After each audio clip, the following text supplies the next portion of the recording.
Welcome again, everybody, to another Tuesday evening Camberley Chess Club Zoom call. And tonight we have the pleasure of a return visitor to us, Hamish Olson. We first met him in a match we played some time ago against his club, Bonaccord Club in Aberdeen. And it's a pleasure to have him on tonight. Recently, he had an excellent performance at the British Championship, and I think he's going to show us some games from, or a game from there. But the subject he's going to concentrate on is pawnless and near pawnless endings, hopefully. So I will hand back to you, Hamish. Thank you. Yeah, thanks for that introduction. Can everyone hear me? Yeah, great. I just thought we'd start with one of my favourite puzzles. It's White to Play and Win, and it's from one of my favourite books that I wrote a blog post on chess.com about called Domination by a chap called Kasparian, who's one of the most famous endgame study composers. So I'll give everyone a few minutes, then when people think they've got the answer, we can talk about it.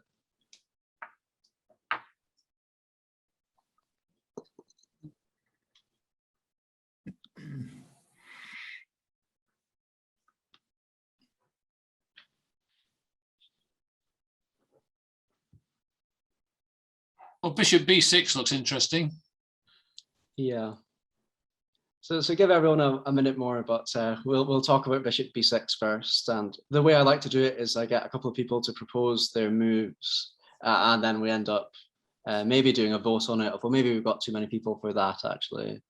But we will discuss and then decide. So I'll put a timer on for a minute, and then we'll think about it.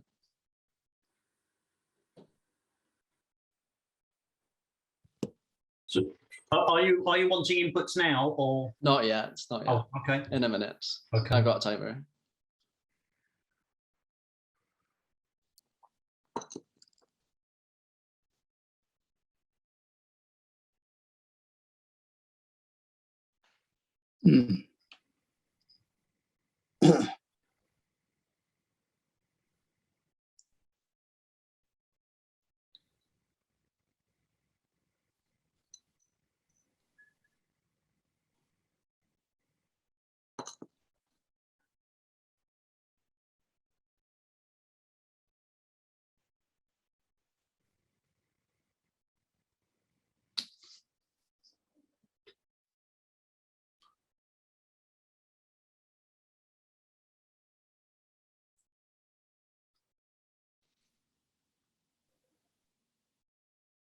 Okay, that's a minute now.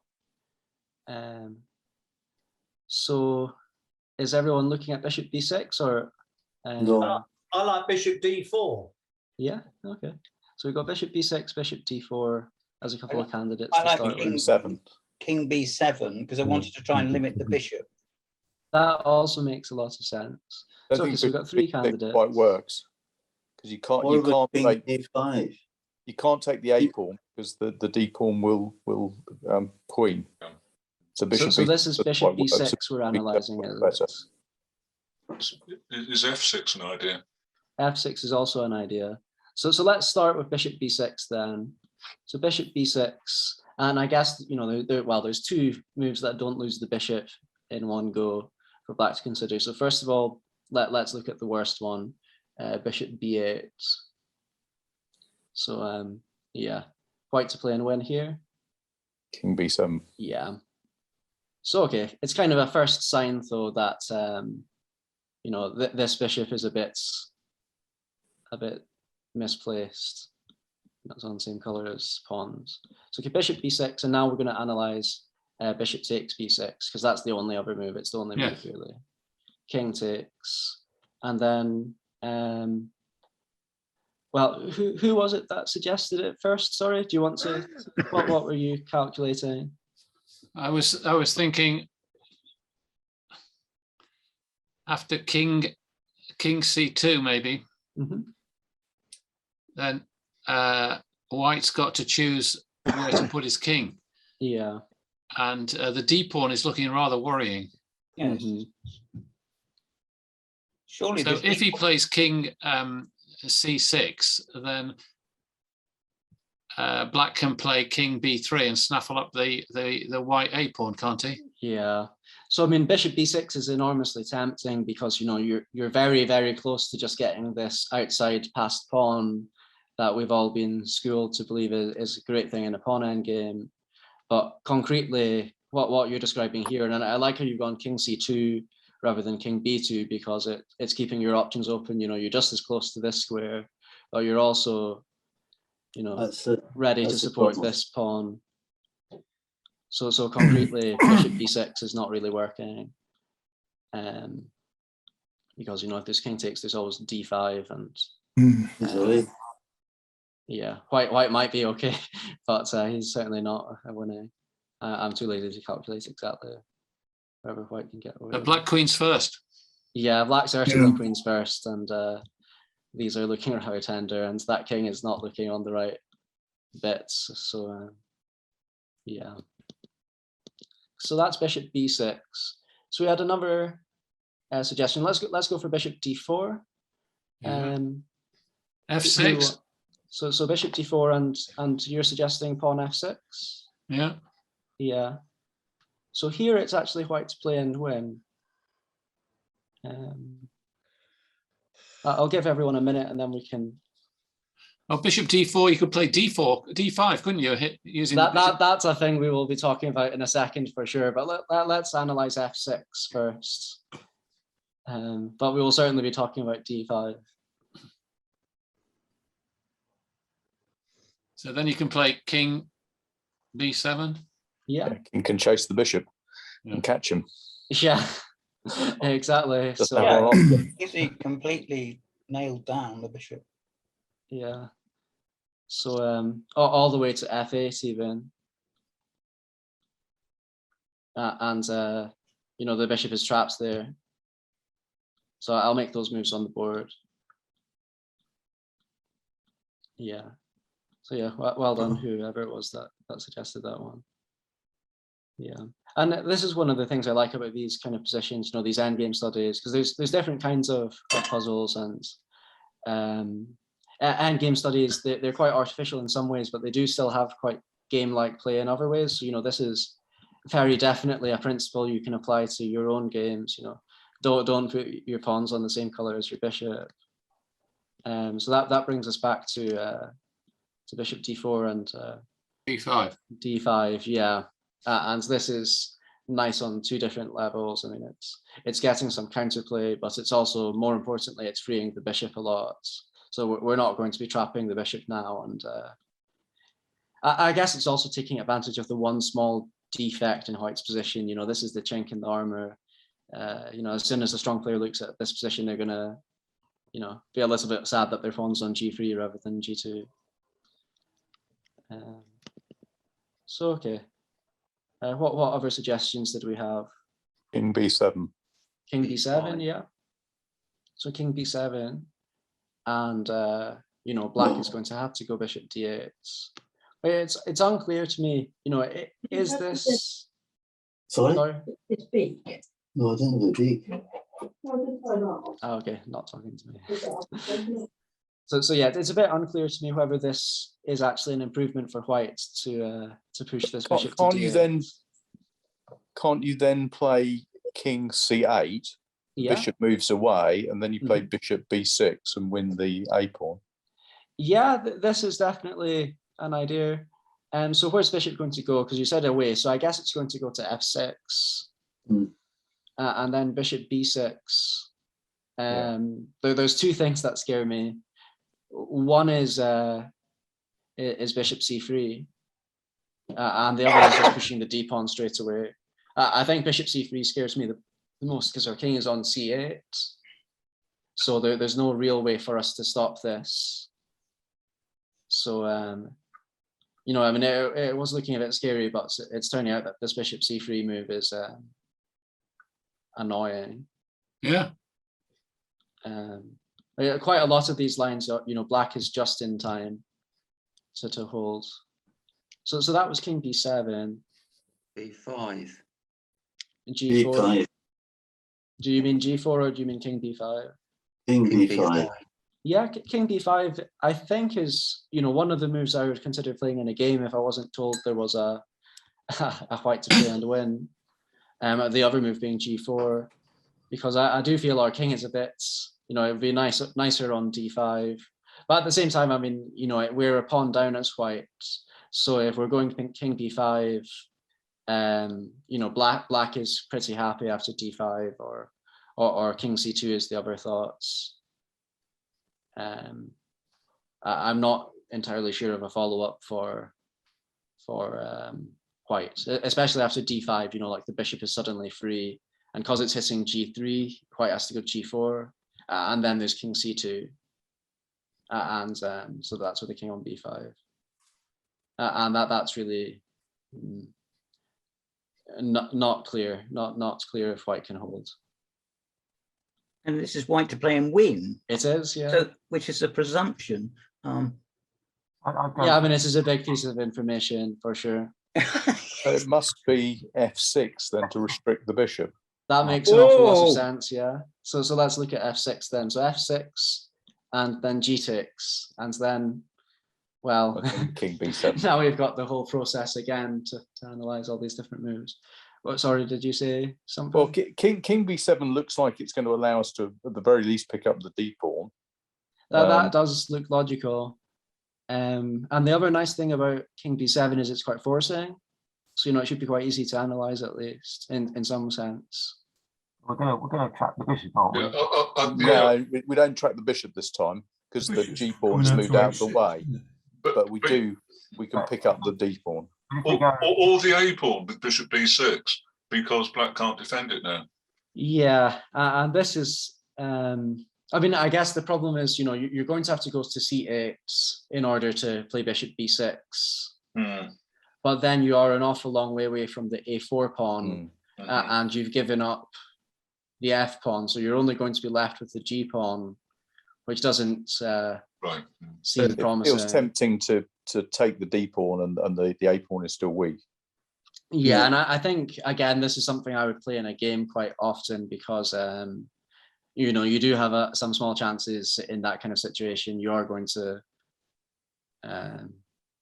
well, I'd still be worried about King C2 and King B3. So can I suggest F6, then G6, then King B7, Bishop D8, then Bishop D4 guarding the pawn, and then King C8 will win the bishop. Yeah, so that's quite so that's an important variation for starters, and it's also relevant to Bishop D4. So Paul refuted Bishop D4 very quickly with D5, but quite often what people suggest is G6, and that will transpose to your suggestion that you're talking about here, which is this position, apart from you going F6. Oh, right. And this is just a piece. So so D5 is actually very important for black against Bishop D4, and F6 on move 1.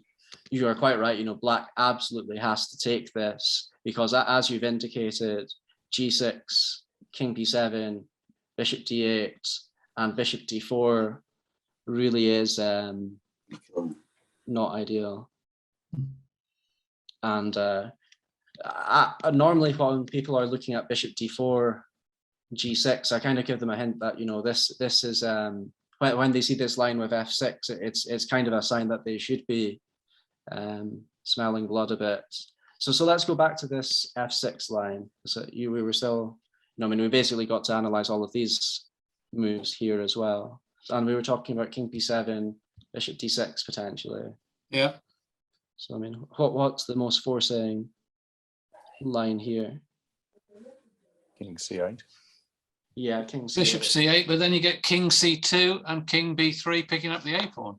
Well, that's definitely an idea, and it's very good to calculate by starting with ideas, but also then translate it into moves. So here, King C8, they got to move the bishop, and then white does have a move again before King C2.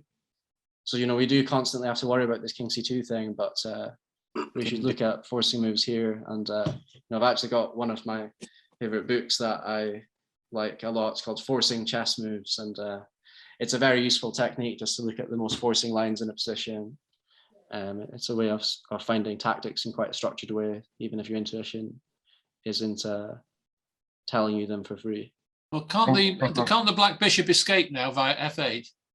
It No. can try, yeah. No, it can't. King b7, bishop d8, king Mhm. c8, bishop e7, king d7, bishop f8, bishop e3 check, Yeah. king move, king c2, and then king e8. Yeah, so that's so king e8 and then bishop g7. Yeah, black's King holding. King takes f7. King takes f7, bishop h8. King E3. c8. Yeah, It's miles away. nice job. So yeah, so f6, king b7, c8. And so I talked about how the pawn on g3 being on a dark square is kind of like a little thing that a strong player will look at and be a bit sad. Also for black, the king being on a dark square when this is the color of the opponent's bishop, that is also a kind of, a thing people don't want to do really. They want it on c2 or b1, and you'll minimize the tactics you fall for if you follow this rule when you can. I mean, obviously not blindly, but yeah. And the other thing, so I guess there's a few different lessons from this puzzle that I really like about it.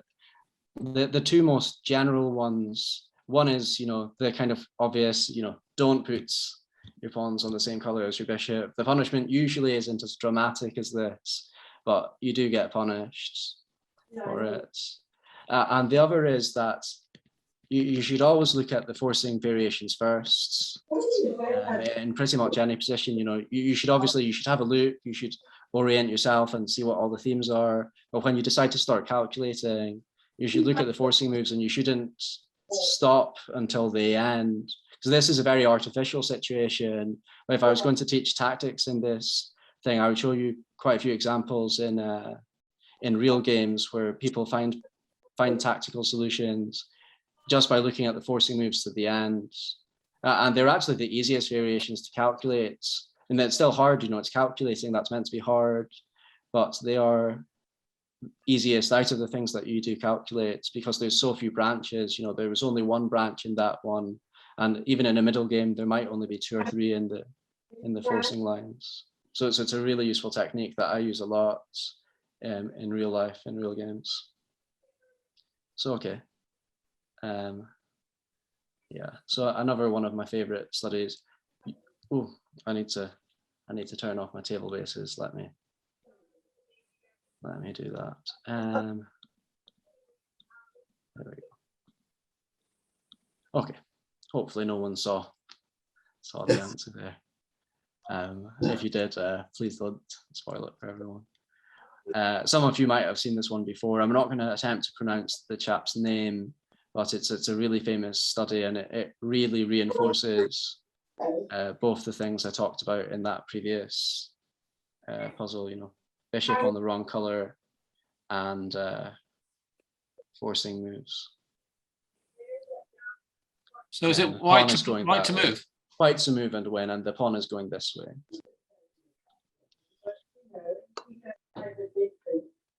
Does bishop a7 work? It might do. Do you have more moves? Bishop a7. He's going to move back. No. Sandy, can you mute? Yes. I'm mumbling, am I? There's something in the background. So sorry, we were talking about bishop a7, I think. Yeah, bishop a7. You could just play bishop c3, can't you?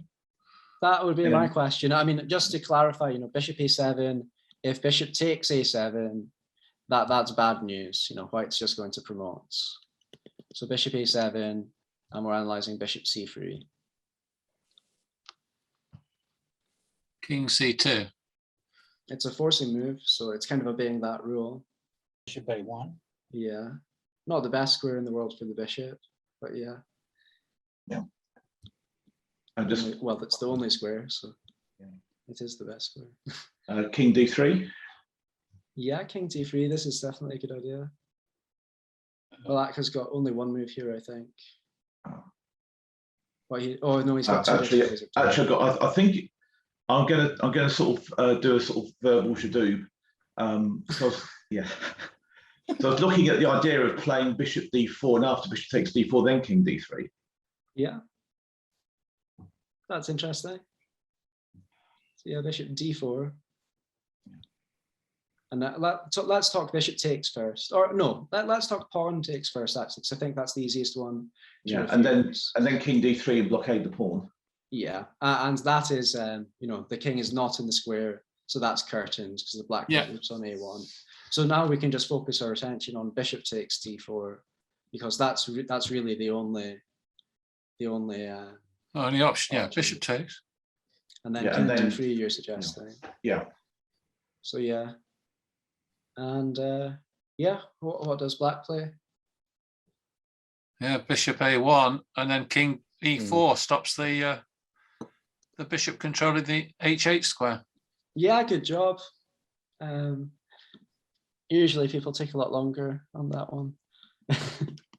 It's one of my favorites. Like, again, it's the same kind of thing. It's not as spectacular or as artificial as this one, but it's the same principle of, look at all the forcing moves. Don't put your pawns on the same color as your bishop. You do actually have to see that this is a move. You have to have quite good imagination, I think, to actually see that it's a forcing move. But oh, that's lovely. Yeah, it's really nice. It's one of my favorites. Yeah, and yeah, there's just nothing. So king d3, and black is threatening. Well, he's either threatening king h5, h7, king g6, and then e4 check straight away, or just e4 check straight away. Either way, it's if white did something, I don't know how to make it white's move, but if white didn't do king e4, then black would make a draw very easily.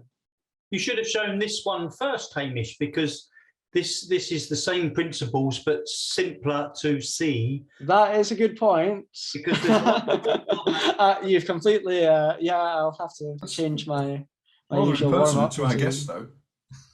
Sorry? Might be a good point, but it's rather impertinent to our guest. Oh, yeah. Yeah, very cheeky. Sorry about that. It's a good example. I followed this one easy, but I struggled with the first one, and the principles of this one are applicable, so that's why I said it. Yeah, it makes sense. I mean, yeah. So, okay. Another of my favorites. This one, I think I saw this one first in Varetsky's Endgame Manual, but it's also in that Kasparian book as well, which I recommend if you have a lot of tolerance for very difficult puzzles. So again, white's playing win, and pawn is going this way. And this is by Retty.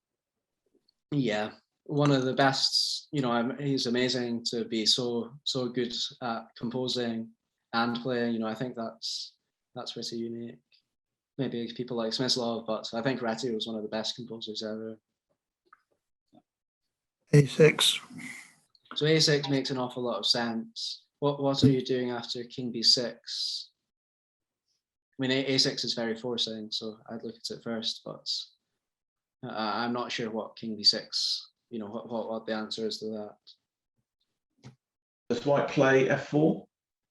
F4 makes an awful lot of sense, because after bishop takes F4, what's your idea? Knight E6 check. Yeah. How many pawns do you have for?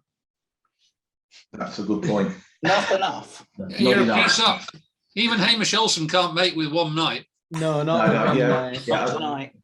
Maybe if the opponent has a pawn, but yeah. Knight B3. Yeah, knight B3. I think I'd be tempted to play that in a game, defend my pawn. But maybe I'm a bit biased, but in these kind of positions, bishops are just an awful lot better than knights. So it's going to be really quite difficult for white to win it if he does normal moves. So let's just make some example normal moves. Well, yeah, these are all kind of normal, because the issue is we're going to go here, and then we're going to go here. And in the meantime, sure, you can go up, but then the bishop gives up for the pawn, And the exact theory of knight and pawn versus bishop is quite complicated, but most of the theoretical positions that are important are kind of, black's king is like here and white's pawn is almost promoting. So, if it's one pawn and it's here and black's king is not on like b1, then it's going to be fine. But that is one of the tricky things about this puzzle is that initially it does look like quite a simple win, but bishops are just too good in these positions, and you can't keep a hold of a5 for very long. So yeah. What about a move like f3? This makes sense. Because you can't catch the king takes knight a6, you can't catch the pawn. Yeah, and actually I'm trying to, no one's ever suggested f3 before, and it does actually make a lot of sense. So what's wrong with it? Because it's not the solution. I've kind of given that away. Well, why can't white? Can white not just play bishop f4? Black play could bishop try f4. bishop f4, but then there's knight e6 check. Oh yes. So I guess it's bishop e3 actually. I think that's what's annoying, because the knight's actually quite good on d4. So I don't know how many people have noticed, but well, clearly you've noticed that you've suggested f3 because king takes d4. That's maybe the first thing to look at. King takes d4. This is a runner, and there's no way, because you're not controlling this square, you're not going to stop it with the bishop. So I think f3, the move is bishop e3. And you really are disturbing white's harmony. Yeah, I see completely. that. Yeah. But I quite like that idea, and that did stump me for a second. Can you just, have we mentioned king takes pawn? We haven't, but it's very similar to knight b3 check. So I mean, again, either I would do knight b3 check. Well, I guess I would probably do knight b3 check, because I think after king takes pawn, bishop f4 check, we can do king takes, and then there is the bishop f4 check, and that brings us back to this position here where the king was on the dark square. So you have to be super paranoid whenever you do that in an endgame where the guy's got a bishop and you don't, especially. I think I've spotted it now. I think I think there's a like a zugzwang by playing king h1. Yeah. So how did you come up with this move? King h1. I realised that that's why I was trying f3, because I could see there was a f3 gave you the e3 square. So if I go king h1, you've got no square for the bishop, and otherwise this is a fork. Yeah, so this is quite an interesting one, and I think this is quite a general principle as well, believe it or not, but mainly for endgames, and that's well, especially for endgames, and that's always think about what your opponent's next move would be, because here, I mean, if you look around, your opponent's next move just doesn't exist. I mean, so what's wrong with both of these squares for the bishop? Knight b3 check. Yeah. So what's wrong with all of these squares for the bishop? Knight e6 check. Knight e6 and check. this one actually, yeah. So there's no squares for the bishop, so long as you've got your pawn on f3, f2. So that's the bishop moves out. Pawn h1, okay, let's ignore that. And any king moves, any king moves at all are all allowing a6. So in endgames, especially when you're up material and have a nice position, and looking for your opponent's ideas and then just stopping them, it's often the most effective way. I mean, playing for Zugzwang is really integral to a lot of endgames. I mean, even king and rook versus king, if your opponent was allowed to say pass whenever they like and just let it make it your go again, it would be a draw. So you do need to have this technique a lot. And this is again why I like endgame studies, is they're really aesthetic and it's good for your calculation, but they are also very nice for your positional understanding and that kind of thing. So I think we've got two more of these. I can't quite resist this one because don't know. It feels. Oh, so yes. sensitive. Oh, this one. I think a lot of people will have seen it. Yeah, I've seen this. But I don't know if they've seen it called "How to Tidy Your Room." So people who struggle to find it, it's made in two. So if you can't find it the chess way, you could also try and work out why it's called "How to Tidy Your Room."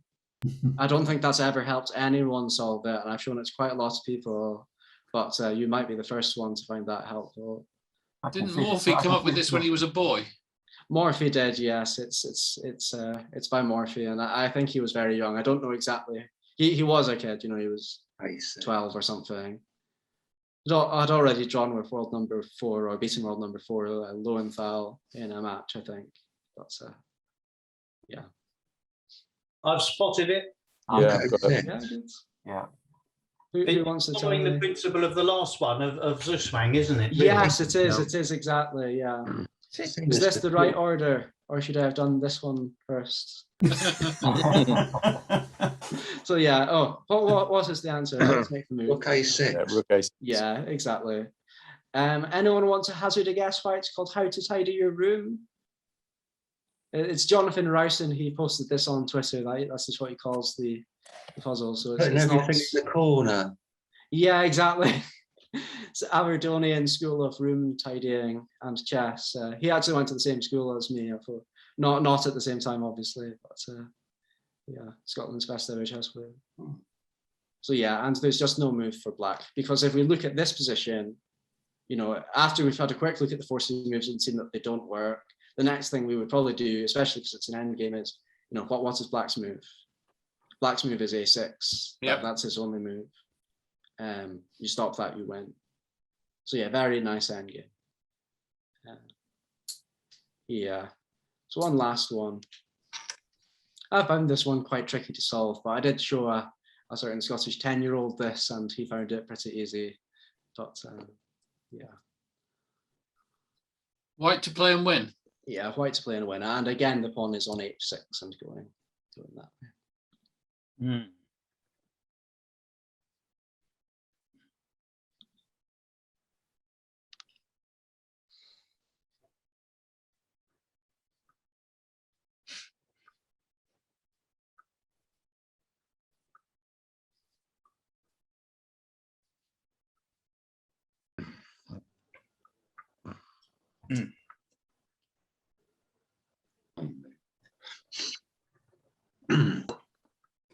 I think I'm learning from the other ones, Hamish. I think I've got an idea.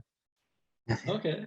We'll give everyone a little bit of time to let this one sink in, because it's a tricky one. But I'll ask you first, Martin, in a minute. I've got a suggestion. Yeah, give everyone a little bit of time.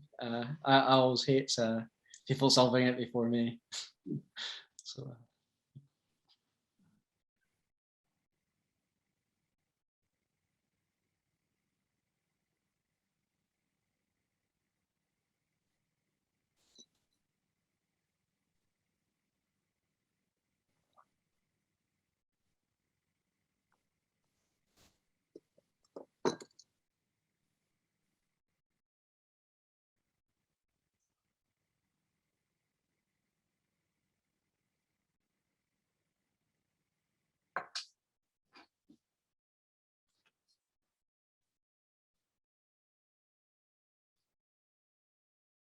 I can get a draw for white. Yeah, that's probably all I would manage in a game too, I think. But yeah. Okay, yeah. Martin, you were first. So. Sorry, is that your name? Or yeah, I don't think it. I haven't solved it. I'm just thinking that the plan's got to be obviously to stop the bishop going on the D4 diagonal. Yeah.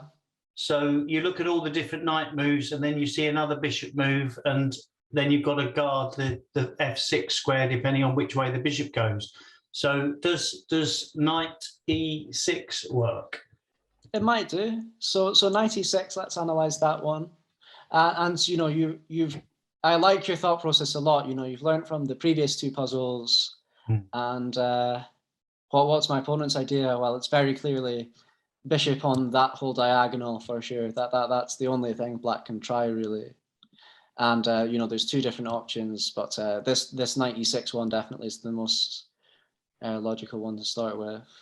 And I guess the thing to do next is to try and you know, find what black's going to try out and try and refute those. So I don't know what have you looked at? H4. Bishop H4. This one makes sense, yeah. I think I've seen the solution. Shall I say it or not? No, not yet. Okay. Let's solve it together. So bishop H4. Now knight check. Where? There's two checks. Got to be C5. C5. Where are you heading? To D7. D7. Or E4. No, E4. Which one? E4, because you got another check. Yeah, and it's also a lot more central. So, you know, it certainly for a first glance, I would look at knight E4 first because it's in the middle. And actually, you know, how does black now get onto this diagonal from H4 with our knight on E4, bishop on H4? I think the answer is he doesn't. I mean, it's quite an instructive distance away apart from each other. You know, in some ways, normally the way around it goes is the bishop is dominating the knights. But because there's a passed pawn and the bishop really has got a short range target to go to, then actually it's the knight dominating the bishop. And it's also doing it, you know, in the only square it can go to on E1. It's still that same distance, you know, it's dominating the bishop from there, which is really nice. And a really common theme to look out for in endgames. Again, usually it's the bishop dominating the knight. So that was knight E6, bishop H4, and now we've refuted that with knight C5 to E4. Black goes to A3, so there's no check. I presume. Yeah.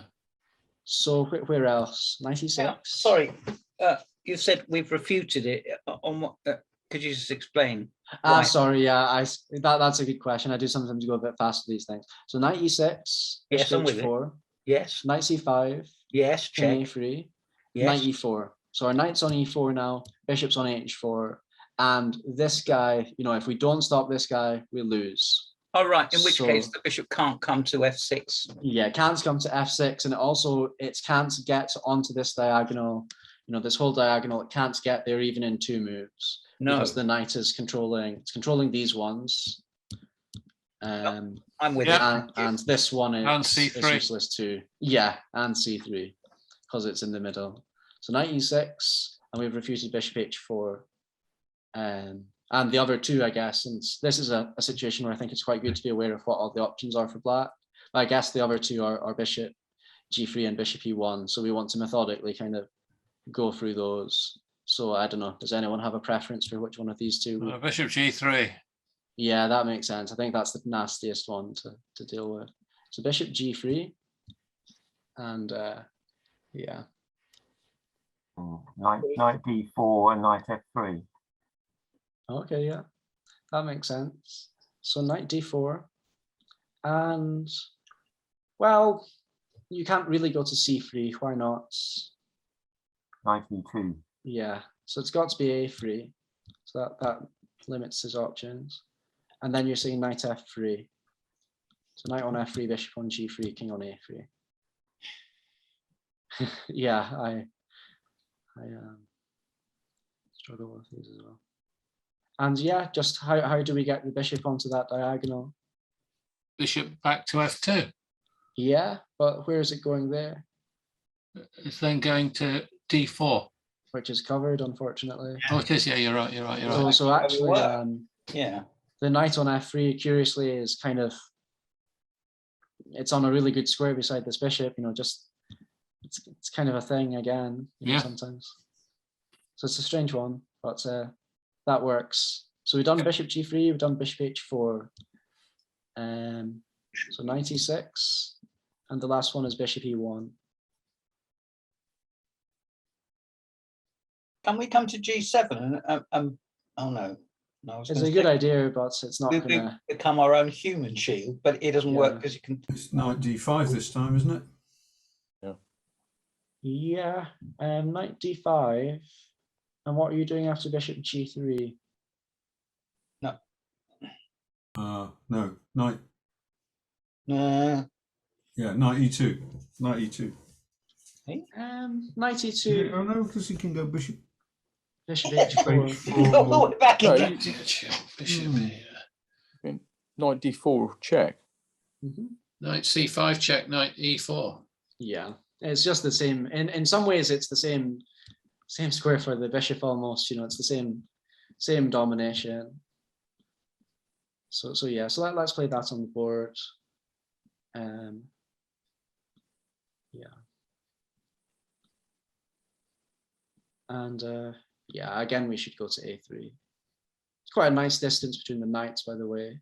This exact configuration, you know, how many squares does it? How many moves does it take a knight to get to a3? Does anyone know? 3. 4. From where? From c5 to a3.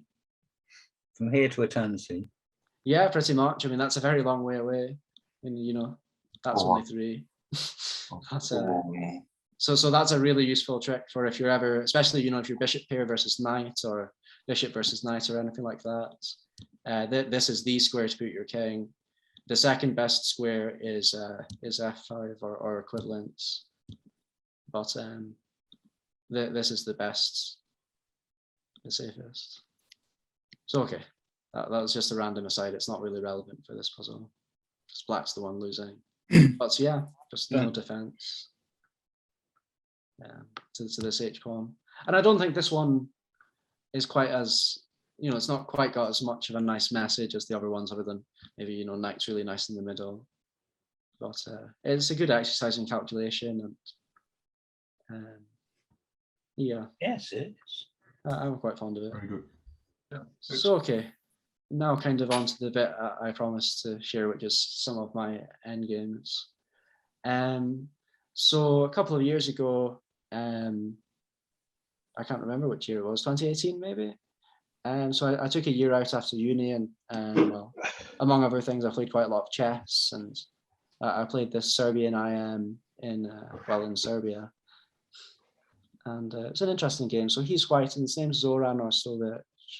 I think he's been over 2,500, and a Turkish GM called Suat Atalik told me that you know, he should have got his GM title, but there was some controversial thing went on with some tournament or something, and it didn't go through or something. But in any case, very strong player, very strong IM. It's 2450 at the time I played him. And he was a very difficult opponent for me to prepare, because he always did the same first 5 or 6 moves. You know, he always did knight f3, c4, g3, bishop g2, castles, and d4. But the order in which he did them varied completely from game to game. And so if you're a King's Indian player or something like that, which I used to be, that doesn't matter. You just do the same thing and then look up and see what white's done.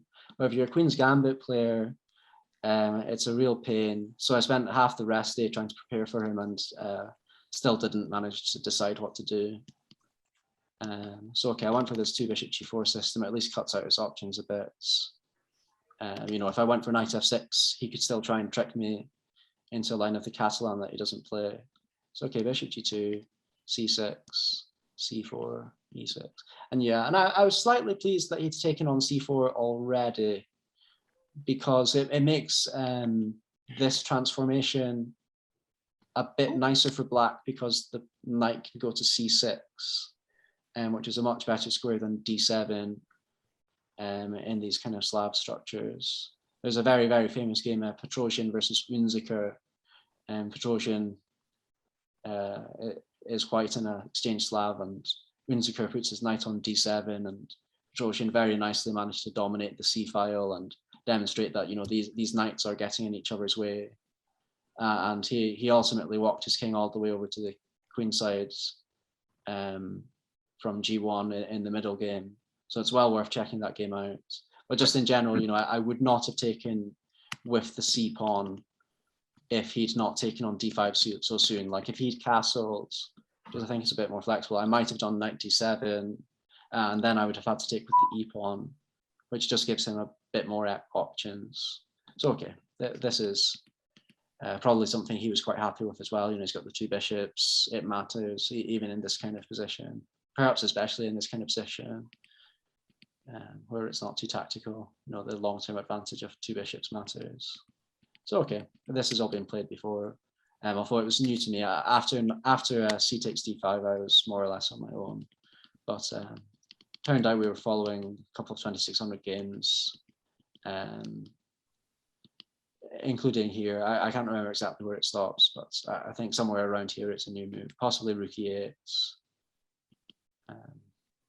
Well, yeah, so it's 100 moves, so I'm going to skip through the rest of it quite quickly, other than to briefly comment that White played really nicely and got a nice plus equals endgame with the 2 bishops. He more or less maintained the same advantage throughout the game until well, I've warmed you guys up with tactics puzzles, so I'll get you to solve the way I won 2 pieces in a second. So yeah, 2 bishops endgame. Slightly reduced number of pawns, and all of my pieces are quite healthy. They've all got decent squares to go to, which is very important when you've got knights. They really need squares, and my bishop's a good one, so that's why his advantage is only 0.4, or that kind of order of magnitude. But yeah, so he gets to open the position, and I have to be very careful. Yeah, I shouldn't have gone a5 really. I don't think the computer cared quite as much, but looking back on this a few years later, this is a bad move, among other things. It's a pawn on a dark square. Maybe I should have solved more of these studies. It's the same color as my bishop. That's okay. I should have gone knight b6 and just maintained it. And if he ends up having to take on d5, then I should be fine. And there's a tactical justification. It's very important to be very fluent with all these small tactics. I think I'm quite a boring positional player, but a lot of my training is tactics puzzles, and you just need to be fluent to be able to spot these small forcing moves and be comfortable calculating these intermezzos. Not the world's biggest tactic, but it does matter. So okay, yeah. And here I probably should have not let his king get in with knight cb4. But yeah, so okay, f5, and yeah, black to play and win. Black to play and win? It's not deep. Oh, knight takes knight check. Yeah. So now you'll understand how this becomes a bishop and knight versus king endgame fairly quickly. So it's not my proudest achievement by any means, but it is kind of interesting to see bishop and knight versus king. So yeah, very, very lucky to get a win like this against someone rated 2450, but these guys are human as well. Yeah. So yeah, I feel a bit bad showing this game because I didn't really deserve to win it, but it's interesting. I think I probably, if I had cared a lot, I could have tried to avoid bishop and knight from here. But if you know the technique, you might as well just go for it. So I'll just get to that position.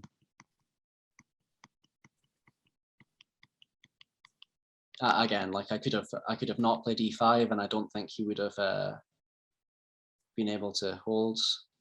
If I could have gone for another way, but I just didn't want to allow any sort of nonsense with king h4 and stuff, and have to worry about rounding up this pawn. I just went directly for it. Yeah. So okay, f4, and I'm just telling him, you know what he's playing on because he hopes I don't know the bishop and knight endgame. So I'm just telling him, yeah, you can have it. And so interesting decision he made here. He just completely, gives up the pawn straight away. And I think this is the correct decision for a couple of different reasons. One is, the pawn is absolutely doomed. So, you've got no gain from trying to keep it. And the other is, you just want to get the game over with. And while the pawn is alive, the 50 move rule counter isn't starting. But this is just saying, right, you've got 50 moves. So yeah. So I don't know, have people had this endgame before in their own games? Does anyone have this? And I couldn't do it. Okay, yeah. So yeah, I guess It's very difficult. it's tricky. I'd studied it quite a bit because I really like endgames. I don't think it's the most important thing to know, but it's fun. I've had it 4 times, twice in 1 week. Wow. Wow. How did you get on? The first 2 times I had it, once my opponent kindly timed out, and the second time was an online game. My opponent kindly resigned. So the first 2 times I didn't have to do it, but then I had it twice in 1 week. Where I had one time I had 3 minutes plus an increment, and I managed to get it just about. Yeah. And the other time I just had the 3 minutes without the increment, and I kind of blew it messed it up under time pressure. Yeah, I've had it a few times in Blitz, and actually that's the same with me. I couldn't quite do it at the end of a 3-minute game, but I can do it at the 3+2. There's a very nice account of how to do it in an old book by David Hooper called Pocket Guide to Endgames. Okay, I might get that. Don't mention chess books to me. My house is full of them. But I'm just going to write that down right now. Pocket Guide to Endgames. Yes, and he describes what I've seen someone else call the Russian method. Okay. Which is that you put the king in a cage. You don't use the W's method. Yeah, I'm going to demonstrate the W, but then I'm also going to talk about. I've just called it the net method, and I just made that up at 1 a.m. last night. But yeah, Russian method sounds good, and I got it from Varetsky's Endgame Manual, so definitely Russian. I'm also going to do a very small bit on what people find the most difficult, or what some people find the most difficult. They memorize this W maneuver, and they can just about do that. But some people, especially with short on time, they find it quite difficult to get the king to the edge to start with. And none of the books mention this because, of course, for Mark Varetsky, it's difficult to imagine not being able to get the king to the corner. But it is actually a bit awkward. And there's actually a very simple tip, just do this, put all your pieces in the middle, because, I mean, look at the squares that are controlled. Everything else is the edge. You can't be on the edge. So that's what I do whenever I get this endgame to start with, is I just put my pieces right in the middle. And then they inevitably have to go to an edge, and they can try and stay on the edge a bit longer at the price of maybe being near a corner, or they can make a run towards this corner. They've got a choice to make, and both sides have got disadvantages. So most of them just run towards the wrong corner and hope you can't drive it away, which is the other bit we'll do. I had this position. I had bishop and knight. I just had the king, and my opponent had the bishop and knight at the Monarch Assurance 1 year. And John Saunders came over to me and shook his head in sympathy, and I said, don't sympathise. I'm just pleased that I haven't got to actually try them checkmate. I don't know how to do it. And and then my opponent then played a few moves, and suddenly went bishop h1. So the bishop to the corner shows he hasn't got a clue what he's doing. And then he said, would you like a draw? I've got better things to do on a Saturday night. Better things to do? Yeah. How rude. Than play chess. Yeah, I do not understand, but okay. Yeah, I've had this twice in Classical, both in the same season, both in the 2018, I think it was 2018 season. So there was this game, and then there was also a game in the Northeast League. So we were both on about 2 or 3 minutes, possibly with analog clocks, I can't remember. And I had a bishop and a knight and a pawn, and he had a rook, which I thought was going to be very difficult. And, if he'd hung on for ages before sacking his rook, I wouldn't have managed. But he just figured that with 2 minutes on the clock, I would have no chance. And about a minute later, he was checkmated. So he gave up his rook straight away, which was not a good decision.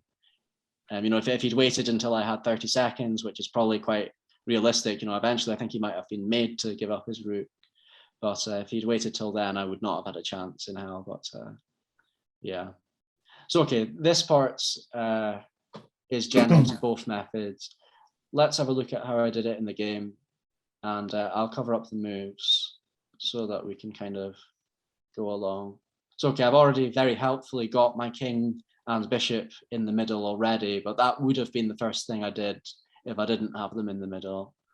So, okay, so next I think I brought my knight to the middle. So, okay, and that's genuinely what I do every single time I have bishop and knight. I did quite a few times in Blitz. So this is a weird move. I was tired. I think I would have gone bishop e5 in future, I think. Okay, so I went knight to c6 and then bishop e5.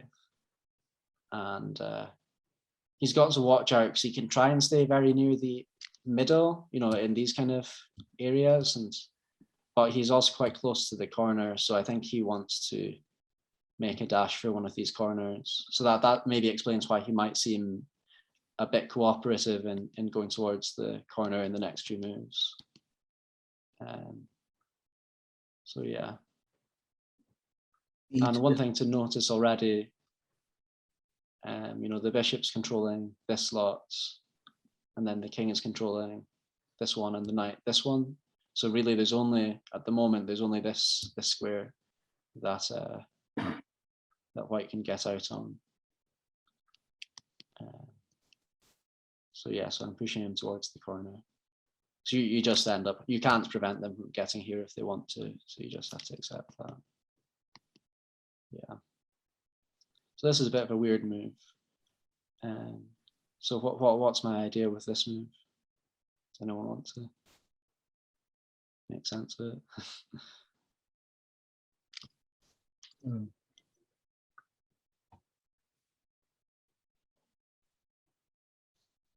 Basically, I'm just not wanting to let him run away this way. And, the computer will not suggest this kind of thing. The computer's not too concerned about him running away this way. I just wanted to get him in this corner, keep him there and set up the W. So I think it's quite a human way to do it. And the thing about putting my bishop around about here is that now when my bishop's here, it's controlling this one, and the knight's controlling this one, and then I'm controlling this one. So it's just impossible to get out this way. And my king's got this bit. So he's just stuck in this corner, and it's the wrong corner. So it's not a big deal to force him this way, but I think it is the simplest way to do it for a human. So yeah, I just push him into the corner. When you say the wrong corner, Hamish, you mean it's the wrong corner to checkmate him, and so yes, that's what I mean. Get him there, and then the same colour as the bishop. The right corner. Yeah, and that's a very common feature of endgames like this. And we'll see similar things with two knights versus pawn, so we'll cover that. There'll be right corners and wrong corners there as well. Yeah, so I've got him trapped now, and I'm tightening the net a little bit. So now the net's like this. So he really is limited.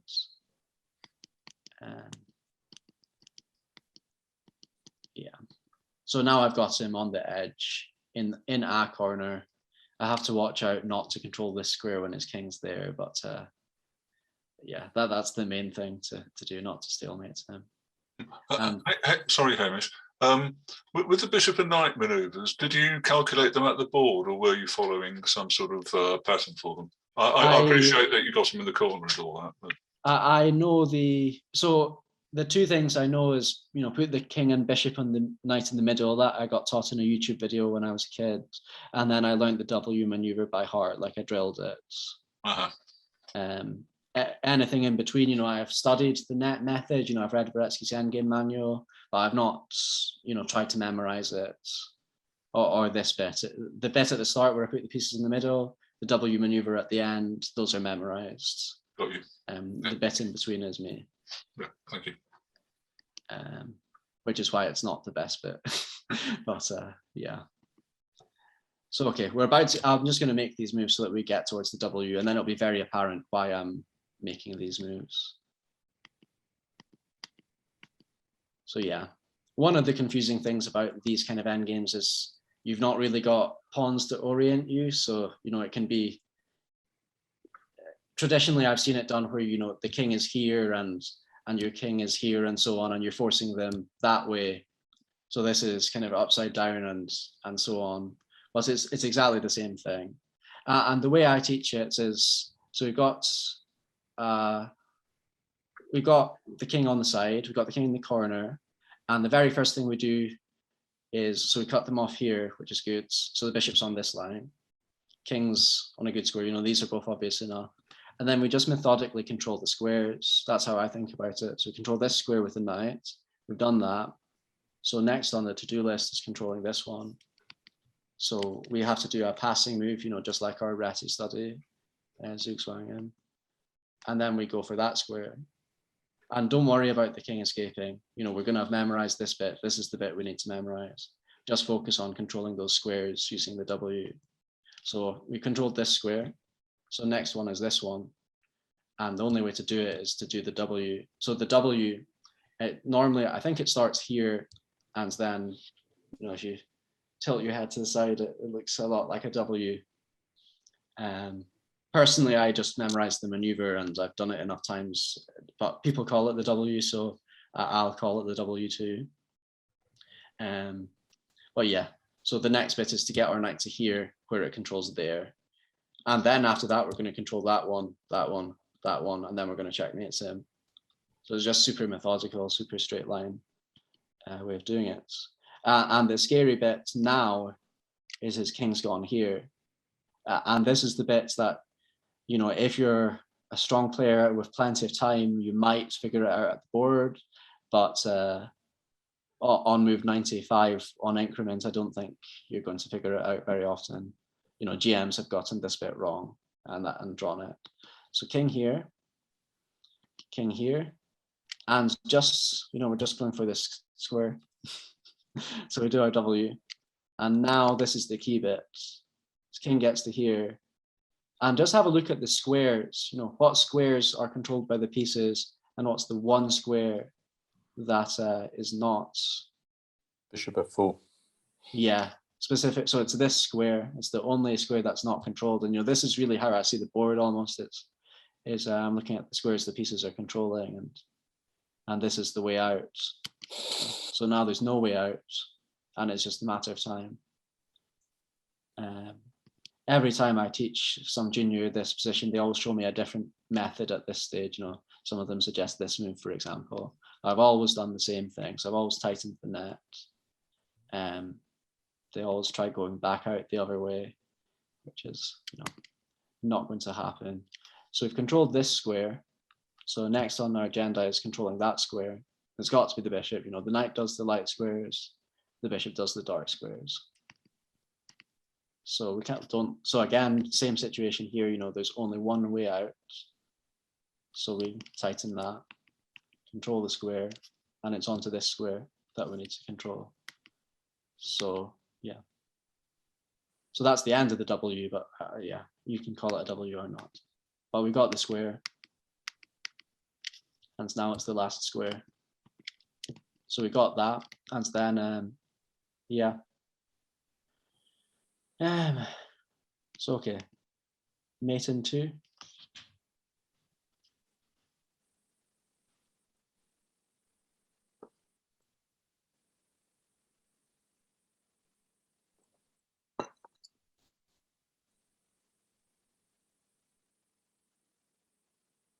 Three. I'm not very good at counting. I know the moves, but I didn't count them.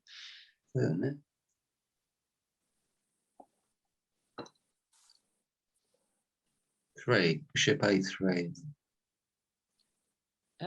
That'll be mate in 5. 5, is it? I think. Bishop B4. So bishop B4. Same kind of idea, but the problem with bishop A3 is it can be taken. So you'd have to move it again.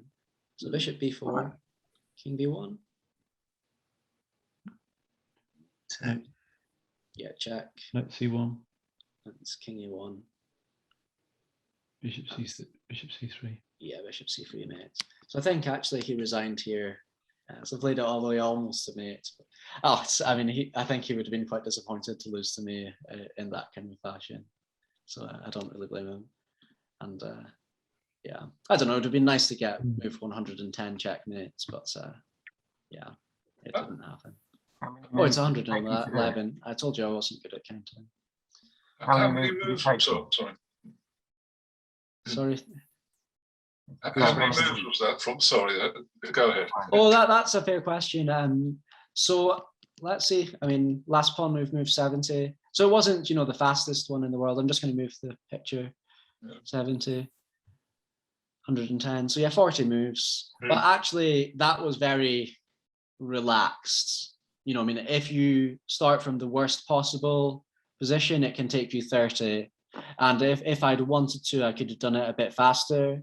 But I just wanted to, this bit's around about here where I stuck him in the corner. I didn't need to set all of that up, but just because it's actually quite comfortable. If you know the W maneuver, you've got, even 10 moves. That's a huge margin for error. So long as you are very confident that you're not going to let the king out, you don't need to worry about the moves really. Yeah, it's very methodical. Yeah, but if you think you might let the king out, then you should calculate the moves. There was an interesting incident at this Czech event that I was watching on the live boards where Movsesian, who's 2700 and something, he let his opponent's king out for no reason, and then checkmated on move 50 or move 49 or something like that.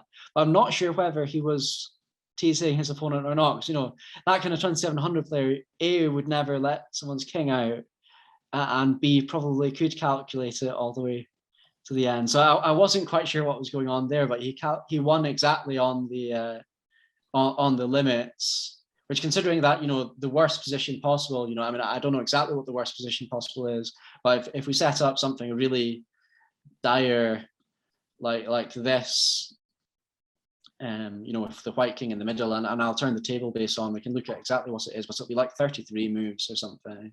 I believe it's 32 from the worst position. Yeah, it's that kind of thing. So yeah, distance to mate 30 for this one. So this isn't quite the worst position, but possibly the worst position would be the king here. But anyway, it's so I don't quite know what was going on there, because it was interesting. But yeah, so don't worry too much about the 50 move rule for bishop and knight if you know the technique. It's comfortable. Interestingly, if the 50 move rule, I don't know where that came from, but if the 50 move rule had been a 30 move rule, then it would be a problem to make, wouldn't it? Yeah, I mean, 50 is just a random number that someone's plucked out of thin air, and there's been various alterations to it. We will possibly come on to that if we get time. If we get time, we're going to finish with a game involving Goran Arsovic, who is this guy's twin brother, I believe. Possibly just brother, I'm not sure. I thought it was twin, but they've got basically the same name, so maybe that's where twin is coming from. But he participated in the longest game ever, which we certainly won't play through, but it involves an end game that we might get onto. So, okay, we talked about phase one, where you just put the pieces in the middle. They'll have to go to the edge. They'll want to go to the wrong corner. If they go to the right corner, great. And we've also talked about the W, which I will just play through ultra fast. So once we get there, so we're at the W, and just control each of those squares methodically. Just up the file one by one, and easy peasy. And then the checkmate at the end. People always want to get their knight here first, but actually it's blocking the bishop, so you don't want the knight there. You want the knight on the side and the bishop on the long diagonal. And then we'll quickly have a look at the net method. So this is also known as the Russian method, and it's more general. The W maneuver is like this, kind of memorizing it by just drilling the moves, and whereas this is just a general technique that you can apply. When you got the king to the corner, I thought you were going to try and checkmate him on the H. I thought you were going to. Depends on the color of a lot longer. It's the color of the bishop that matters. Everything else is symmetrical. Would that have been the same if you'd gone to H8? Yes, I mean, because there's no pawns, you can rotate the board as much as you like. It's all the same. when you had the king on A8, I assumed you were going to try and force him across to H8, but you went. Makes you went the other way. sense.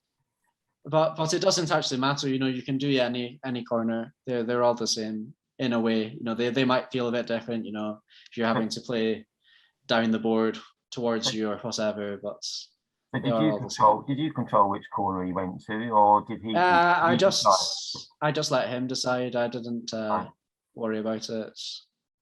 I would have been happy with all of them.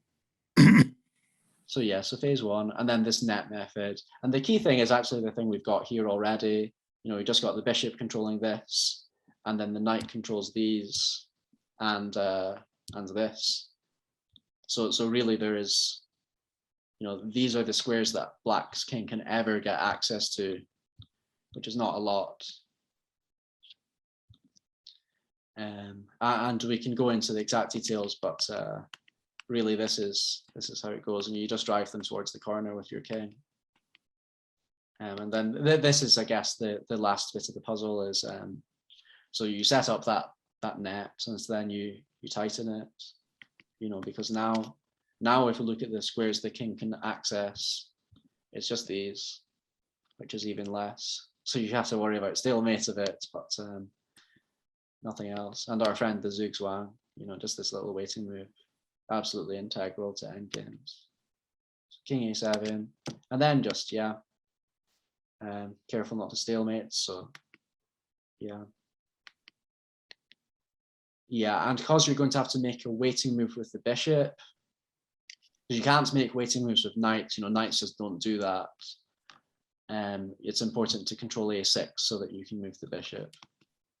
Oh, actually, that's complete nonsense. You've got to check, so you don't need a waiting move. But if it was White's turn, if it was Black's turn here and he went king a8, you would. So yeah, actually, neither way would you need a waiting move. So ignore that. But yeah, mate in 2. So this is probably the cleanest way, but it's a bit weirder. But you can get this set up, which you can do. You know, this is a good way to do it. Then you'll win easily from here just by driving the king, you know, using your king to drive his king, and then at the end you tighten the net, and suddenly it's just an even smaller net. Does that only work on the bishop coloured corner? Well, I kind of did the same thing on the wrong corner, but, you're going to have to force them to the right corner. So yeah, you basically you need to set it up on this corner, and you can use your king to drive them towards this corner, and then set it up. So there's a bit of fiddling around at the start, whereas the W is quite straightforward to set up, but it's also a bit artificial. So okay. Oh, I need to turn off my table base. Let me just do that. Not computer analysis, that doesn't matter. Yeah, there we go. So okay, and this is kind of setting us up for the next game. I'm going to skip a few of the games. I've prepared too much material as usual. So yeah, White to play and win here. This is from a Chessable course that I bought at the weekend by Kostiakovitsky. I hope I've said that right. Endgame Studies 101. It's really fab. I really recommend. And one of the challenges with endgame studies is that normally I would be pointing you to books like Kasparian, where, you know, I mean, I've spent several train journeys on the same puzzle and gotten it wrong sometimes. You know, it's very, very difficult puzzles. But this one has got puzzles that are for absolutely all levels. And, you know, if you're able to, you know, you will find some puzzles you can solve, no problem. And they're still just as nice as the hard ones I've shown you. So I really recommend this course if you've got a spare 20 quid. So okay, White to play and win here. I would say which direction the pawns were going, but there aren't any.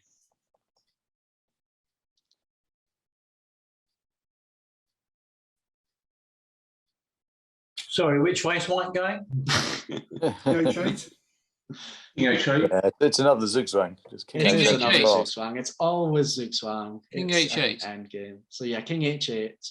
And so there's two different themes. So one is, you know, if this knight moves anywhere, absolutely anywhere, mate. And this is, you do occasionally see real games with this, but it's, you know, it's unusual. And what's the other thing? Yeah, and if this knight moves again, as far as I can see, anywhere, then, you know, we've got some sort of smothered thing. So yeah, another Very costume. good. I've got the answer to that one written in already, draft. But yeah, it's a nice one. This one is nice. So okay, I'll skip the bishop and knight versus knight stuff. But I will just plug Arkle's End Games just now. You know, it's a really good book, and it's actually an even better video course. I'm really not a video person at all. I've got hundreds of chess books and dozens, very few videos. You know, I don't know if I've bought many videos at all, 2 or 3. But this is one of the best chess resources I've enjoyed. This Arkle's End Games. We'll tell him when he's on in a few weeks. Yeah, I'll be there, I guess. If I'm not too busy with work, I'll definitely be watching. Please do join. Yeah, he's one of my favorite players. And we've got on our website a video of the talk that Keith gave to us. Yeah, I watched that. When was it? He was the first. It was a year ago. The first big name speaker we ever had, wasn't he? And I think his Arkle's Endings book had just come out. Yeah, and it's on Ginger GM website now, and he just talks with Simon Williams and someone who I didn't recognize. But Simon Williams and Keith especially were really good. You know, Simon was a really good foil and asked Keith lots of excellent questions. And I think the other guy was as well, but it was more aimed at the lower level. So, you know, if you're a strong player and you watch the ones with Simon in them, you'll love them. And I suspect if you're a bit less strong, you'll love the other guys' ones. Well, yeah, just fantastic. I watched them before my Newcastle tournament. It's kind of inspiration, and yeah. So yeah, more chess. And I'm skipping Carry Groves, but I was thinking of this a bit during the game that I'm about to show you. You know, this end game I was drawing on, because you know it's bishop and knight versus knight and pawn. You know, it's not a lot of material. As Arkle points out in the book, you know, most people would agree a draw, but he actually, you know, playing through the moves, I'm just gonna zoom through it. I mean, he just makes it look like it's winning. And it's really nice. And, you know, there are some things I would suggest at the start that Carry Groves could have done to set up quite a good defensive position, but yeah, really impressive. So, okay. Mate in 4. There's actually 3 different ways to mate in 4. When I looked at the engine and saw the first 3, I put it up to 4 because I was hoping there'd be 4. You know, that'd be nice and symmetrical. Hamish, before we go any further, can I just pop in and say something? Yeah. So recently we had a talk by Peter Wells. And yeah, we had a connection between Peter Wells and Kerry Groves because they were both former members of Portsmouth Chess Club. Okay, yeah. And I was sort of playing there back in the early 70s and sort of moved out in mid 70s. And I think Peter Wells was just coming into playing chess, and Kerry Groves was just starting to emerge as a sort of quite a reasonable club player at that time. So yeah, nice stuff. Yeah, it's a small world. Yeah. I mean, I'd been watching Peter Wells commentary to the British. It's interesting seeing the people analyze my games and stuff. So I've never really had coaching or anything, so it's interesting to see what these strong players were seeing and what they weren't. Because, you know, up in Aberdeen, I do have a few friends who are decent, but it's really useful being able to see other strong players' thoughts on these positions. So he was a good commentator. So okay, mate in 4 for whites. 96. Okay, so 96, and I don't know what's black going to do. It's kind of hard to suggest moves. Let's say black is a show off. Knight move. Let's say, yeah, it's definitely a knight move. I mean, okay, there is king h8. Let's say if black goes knight d8. Because, you know, we don't want to take that. No. So, sorry, could black go knight c5? Knight f6. Black could also go knight c5. Let's go for that one. That is more showy-offy. Forking the 2 knights. Yeah, you've still got to check. Knight f6. Yeah, knight f6. king h8. Knight G5. Yeah, and with the knight on c5, that's a big problem. But okay, so knight e6, knight d8 is also interesting simply because knight f6, king h8, and now knight g5. At least the knight is controlling f7, but as we've discussed earlier, in one of the positions, knights can't pass. Yeah. King h6. So yeah, well, it's black's turn, but yeah, Well, you would just do king h6 because kings can pass. And so let's put this on the board. So knight c5 was the first one we looked at. Check. Knight g5, and there's just no way to get to f7 in time. So knight d8 is optically more safe, but of course it's Zugzwang. Yeah. So I'll skip a couple of these because I got them all from Wikipedia. There's an absolutely fabulous Wikipedia article on the two knights endgame, which I had read a long time ago, and I reread it recently, and it's very impressive. So I strongly recommend that one.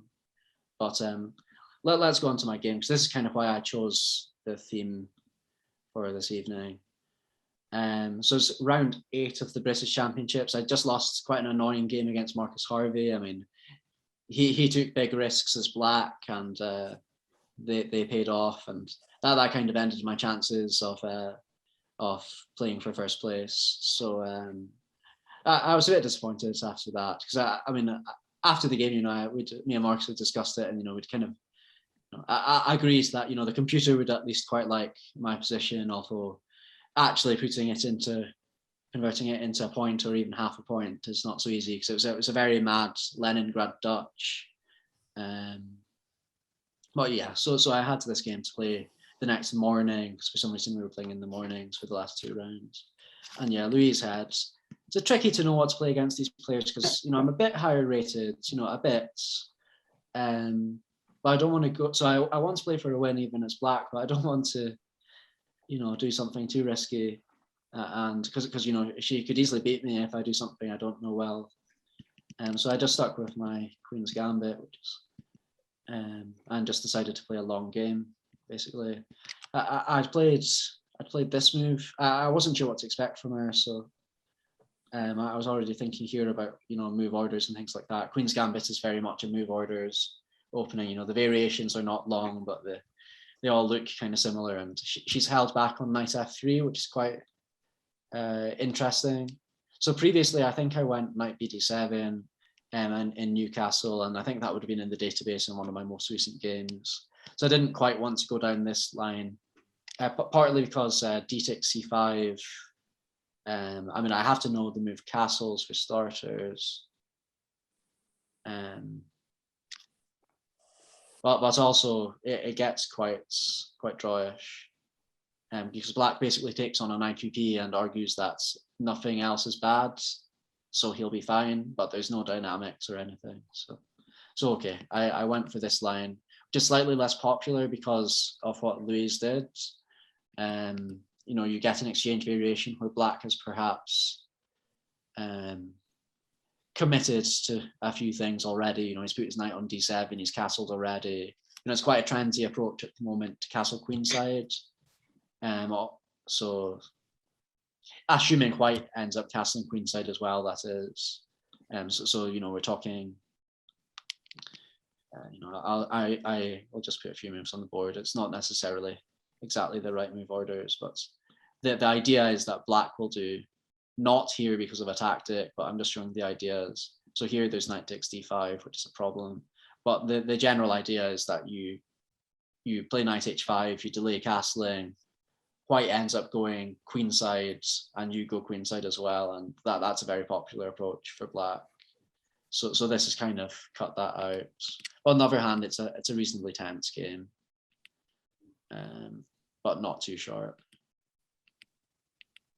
Yeah, and I think in the olden days they would have frowned off this h6 move because it's a bit weakening, but it just concretely means you don't have to put your knight to f8, just a slightly passive square. For all that, it's quite a good vibe. It's quite nice coordination, but it is a passive square. So so that you're having to defend h7 somehow if you want to move this knight.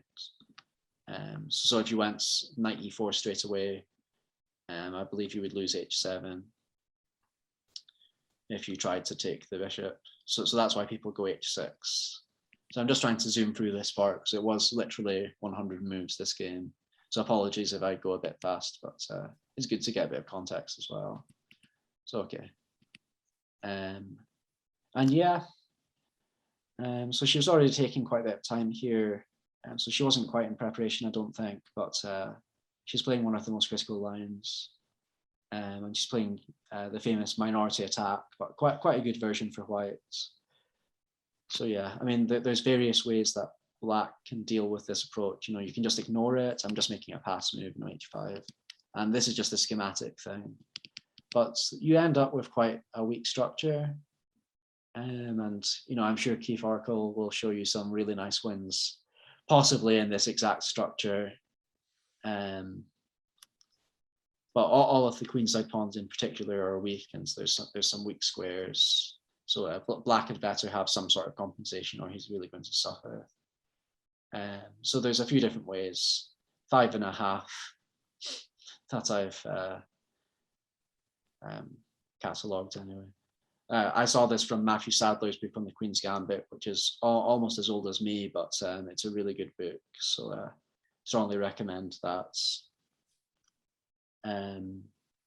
So the most common way to do it is to go a6, and you basically ignore it, but you have gone a6 so that when they go b5, your rook is open file, and you know, ignoring the checkmates, it's just a schematic thing.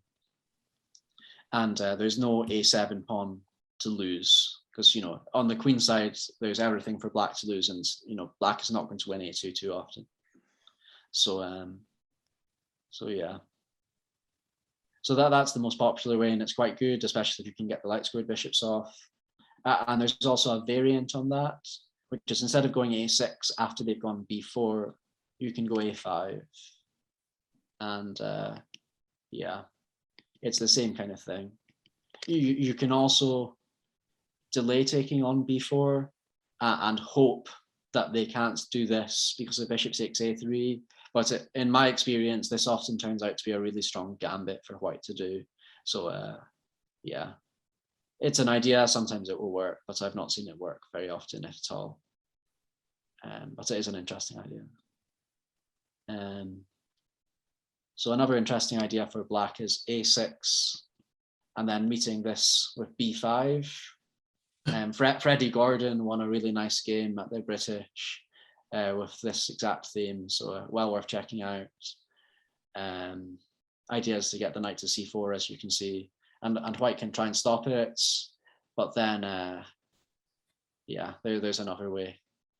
Matthew Sadler writes about how when he was 9, he was very proud of thinking of this a5 move to stop the knight b6, and then was very disappointed when his opponent came up with another route. Just kind of yeah, scary to be thinking about that kind of thing at age 9. I think I was very good at the 4-move checkmate at age 9. But, okay. So yeah, so skimming through these a bit more. Let me just minimize that. Yeah. So yeah, a couple other ways to play, and this one is one of the most interesting. So generally it works best when you've got knight on b6, and you can take with the c pawn, and the big idea is you then go a5 and you've got this nice passed pawn. And this is all that Sadler talks about, but actually when I analysed this idea a lot in various Queen's Gambit lines, very, very frequently white responds with this thing. So I would even call this a theme itself, you know, playing a5, and the idea is, you know, this is the only defender of d5. So the thing to calculate when deciding whether c takes is the right idea is basically just whether this a5 move works, and specifically, can you attack the knight back? You know, if you can go rook c8 or b4, then a5 is probably rubbish, because then they have to move their knight, and then you can move your knight without losing this pawn. So just skimming through the other options. So the option I chose in the game is you more or less just ignore it. You might play a6 first, and then you go for an IQP. And so you've still got this weakened pawn, but at least, you know, the queen side squares are a bit weak for white. You know, he's pushed the b pawn, she's pushed the b pawn. You know, so if it was on b2, she'd have a really stable square for her knight, but she doesn't. So this is quite comfortable. It's a very solid way for black to play, but normally white's a bit better. And another one that I've never really seen work, I've seen Spassky do it once in a Tartakova. So you go a6, you force them to go a4 if they want to go b5, and then you go a5. And the big idea is that you are preventing knight c5, knight a4 to c5 is not possible. So okay, that's a minority attack in a nutshell. Don't let Keith trick you into thinking it's a forced win for white. It's not at all. But he certainly makes it look like that. So okay, skimming through the game. So like I say, I chose the c5 approach to dealing with minority. It's very solid, but white's better. And she got very short of time, but otherwise played very nicely. I didn't really try and do anything too hard to try and push for a win. I just tried to play sensible moves. She's a good player. Yeah. So yeah, I mean, it's worth mentioning, you know, I mean, I did the auto analyze feature on Lichess with this game, and it gave me 0 inaccuracies throughout. But at the same time, you know, there were 2 different moments when she was +1. So I mean, it's kind of a testimony to her positional skills, actually. You know, if she's able to make these small improvements and get to +1 without me doing anything the computer calls a dubious move, you know, it's quite impressive.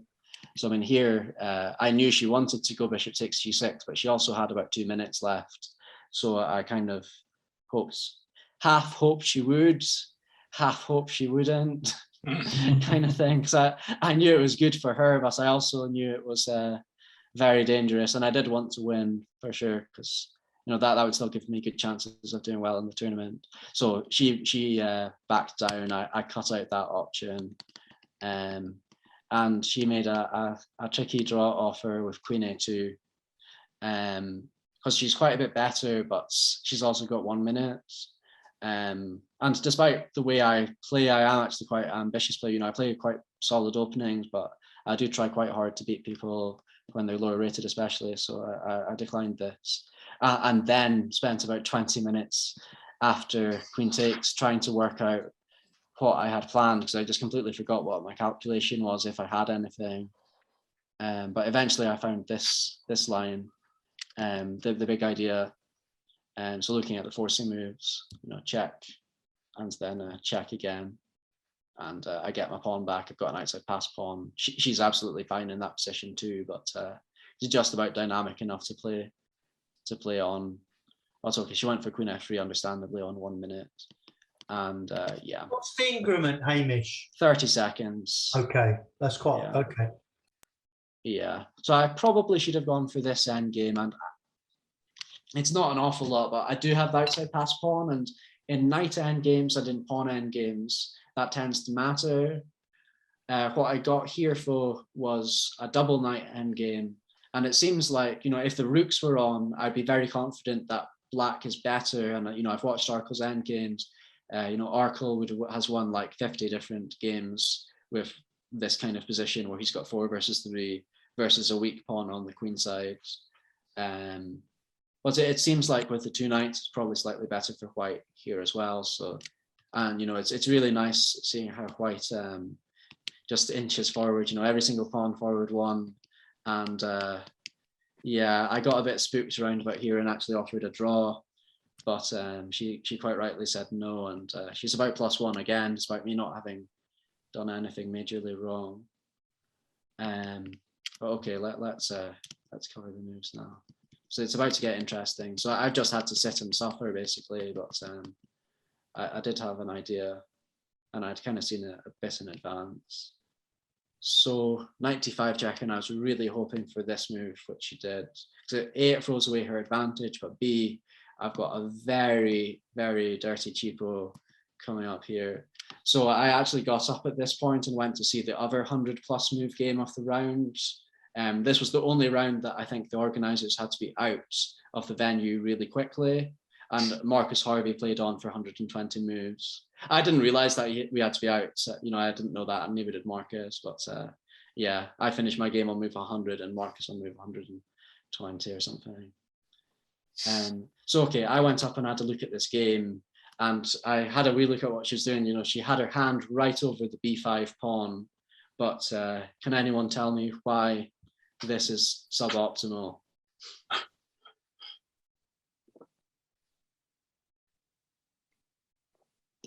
Knight 4's mate. Yeah, and that's what I was playing for. That is absolutely what I was playing for. I don't think I've ever seen this in a real game before, but she had her hand hovering over it, but she saw it at the last minute, unfortunately. So then she, understandably, a bit spooked, I think, offered me a draw with knight e6 check, and because I figured she'd be a bit worried about this, and I've got my outside pass pawn, and her king's a bit funny, even for computer says 0, I just, why not play on? I've got more time. And I think that's one of the things that, if you want to win lots of equal end games, having a time advantage is really good. And I think that's one of Keith's secrets as well, actually, is he's always ahead on time. Well, yeah, often. So, okay, king h6, b4, and, she's just decided, enough, trying to force a draw. Yeah. I just, I'd seen that Carrie Groves game. Was knight takes b4, knight takes b4 force there? Yeah, I don't know if it was forced, but it was what I was expecting. She's offered me a draw. Yeah. It's not surprising that she's just going to try and get rid of all the pawns, and she can get rid of all the pawns. So it's a little bit like you could go for knight d4. I'd be a bit scared of my king. So there's still this theme of knight e4 check and knight f6 mate. No, there's not. But it's still, I'd be a bit careful about doing that. I mean, maybe it's not a bad idea, because she did end up losing this game. But I think if she'd been a bit more time to think about things at this stage, she would have gotten a draw fairly easily. I mean, it's 2 knights. How does the computer rate this position? 0. 0. It's a draw, is it? On computer? Yeah, it's absolutely drawn. I mean, it's 2 knights versus knight and 2 pawns. So if anything, usually white would have the winning chances here, because the king is very awkward. I was, I wouldn't say optimistic, but I had some thoughts that I might get what happened or something like these. I mean, I was aware of all these kind of studies. I don't know if I've seen these exact ones, but I had seen situations where 2 knights beat 1 knight in this exact kind of funny corner position. I do like endgames, so I've seen quite a lot. Couldn't White have kept checking with his knights earlier before losing his second knight? She could certainly have gone knight e6 check. So she went knight e6 check, and I went king f7. She could have done. So the danger is that if my king gets out, then you've kind of, accelerated my king towards the queen side, and her king can't join me. So, I mean, to be honest, you probably still can sack the knight for the pawn. So this is probably viable, but I probably wouldn't do it. I probably prefer what she did, and just think it's better to not do what she did later. So I think she's a bit freaked out by this. She's very short of time, and she's just seen this mate that she very narrowly avoided. That's my guess. The other alternative is she didn't see any danger whatsoever. But okay, so knight f4, knight d4, knight h3, knight takes king f6, knight takes f5, and yeah. So I think it's this position. It's in a few moves. I think there's a position where if she didn't have the h pawn, it would actually be winning for me. Like the 2 knights versus 1 knight. So it's this position, which we do get in the game. It's black plays knight e7, and if she has an h5 pawn, so she's fine. But I could understand why she'd be quite worried in this kind of corner situation. So like I could have gone for this 97 thing, and in the cold light of day where you've got more than 30 seconds to think about your move, then you can have a look around and see that there's no problem. But I can understand, especially because I'm quite happy and enjoying myself, and that probably would have made her nervous as well. Because I just really enjoy these end games. So she tried 96, and I think she probably thought it was a draw, just 2 knights versus a pawn. I mean, it must be drawn right, but possibly she was really worried about the checkmate. I'm not sure, but either way, this is actually losing. Although it's interesting, so there's 2 different approaches you could take to this situation. So I mean, I've got something like 25 minutes, and she's got probably 1 minute, and I know that it's possibly winning. I wasn't sure. I didn't know the Troitsky line. Well, we'll come on to that in a minute. But so I could either have thought for ages and tried to find exactly the right way, or I could do what I did in the game, which is more or less, play as fast as she was and hope she made a mistake. So all of these are more or less played in 30 seconds. And I'm not going to go through exactly the ins and outs of them because it gets very complicated. But I more or less did okay. And yeah, I'll show you where she went wrong to make it much easier for me. And I think that kind of vindicated my strategy. So I've managed to force her to the corner fairly easily. Not quite as clean as it could have been, but yeah, it's not so easy. This is the key bit, you control this square. And actually it's a bit like the 2 knights, the knight versus knight and bishop, next one you control that square. And then you've got them in the corner. So king a7, king b5, and yeah. So I don't know, you're exhausted, it's move 92 or something. You've actually got 5 minutes now, but she kept blitzing, so that makes me think she maybe thought it's just dead drawn. But yeah, one of these king moves will take me 50 more moves to win, more or less. Like I have to reblock the pawn on h7 and do everything again, and there's no way I'd have managed it. And the other move is easy. So 2 legal moves. Which one do you choose? You do have 5 minutes if you want to use all of your clock time. Too generous. Yeah.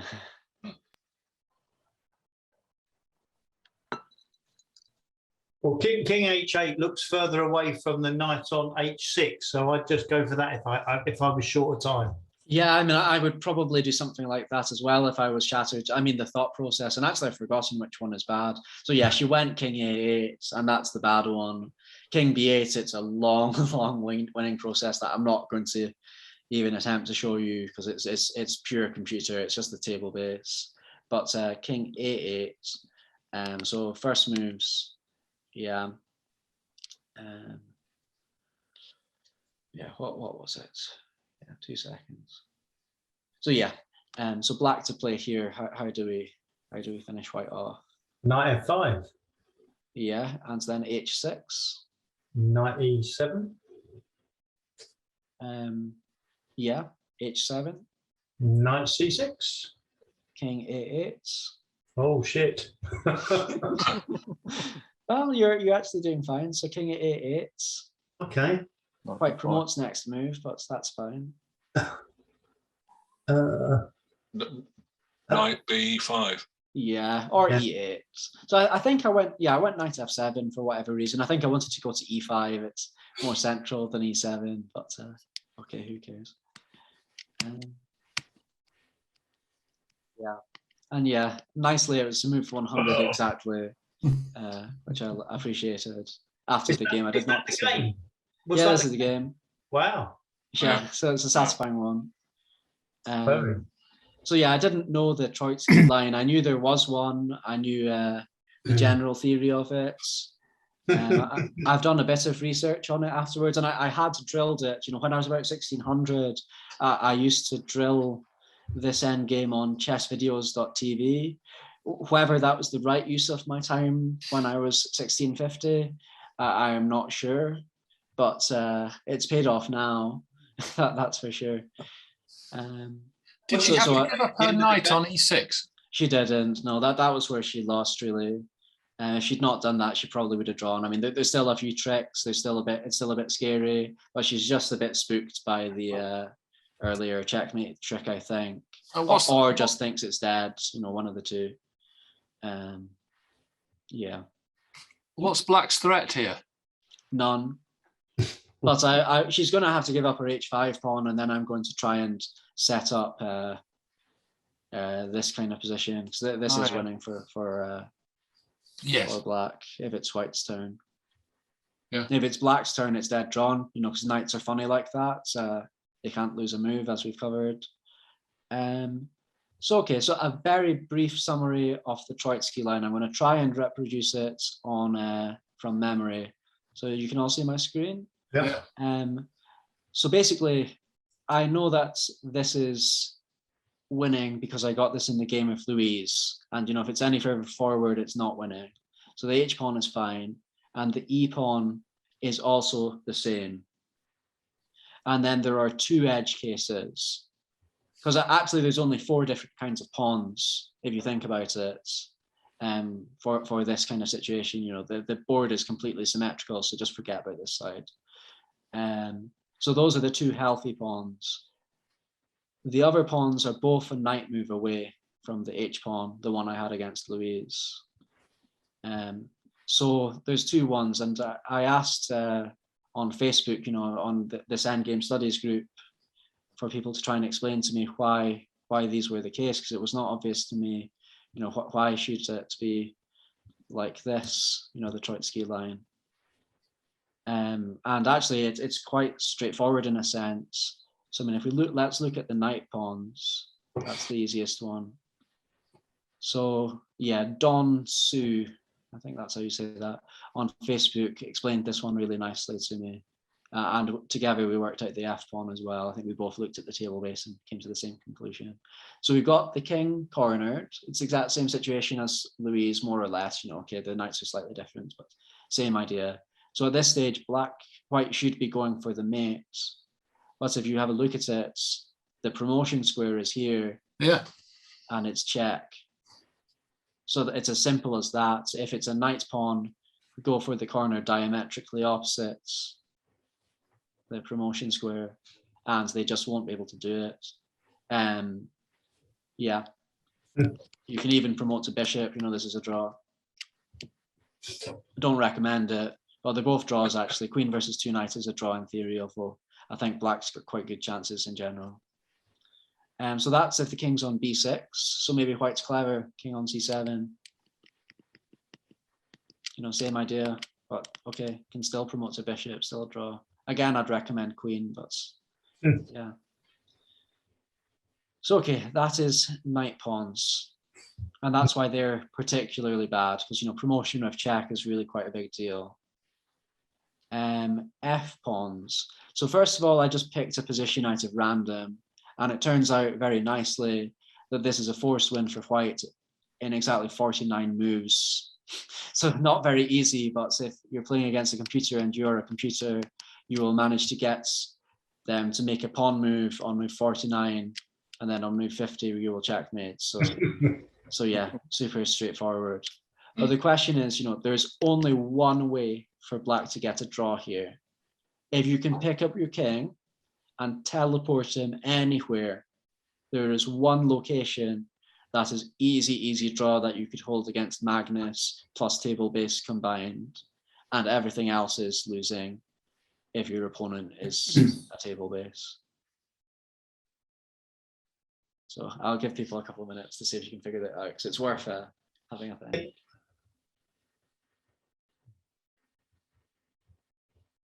It's a corner. Really?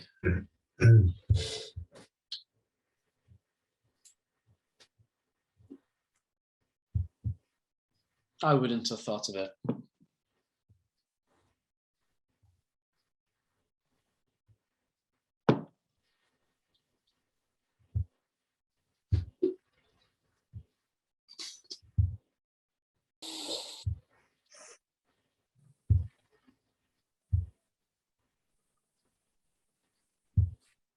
We can guess, but I don't think anyone's going to work it out, are they?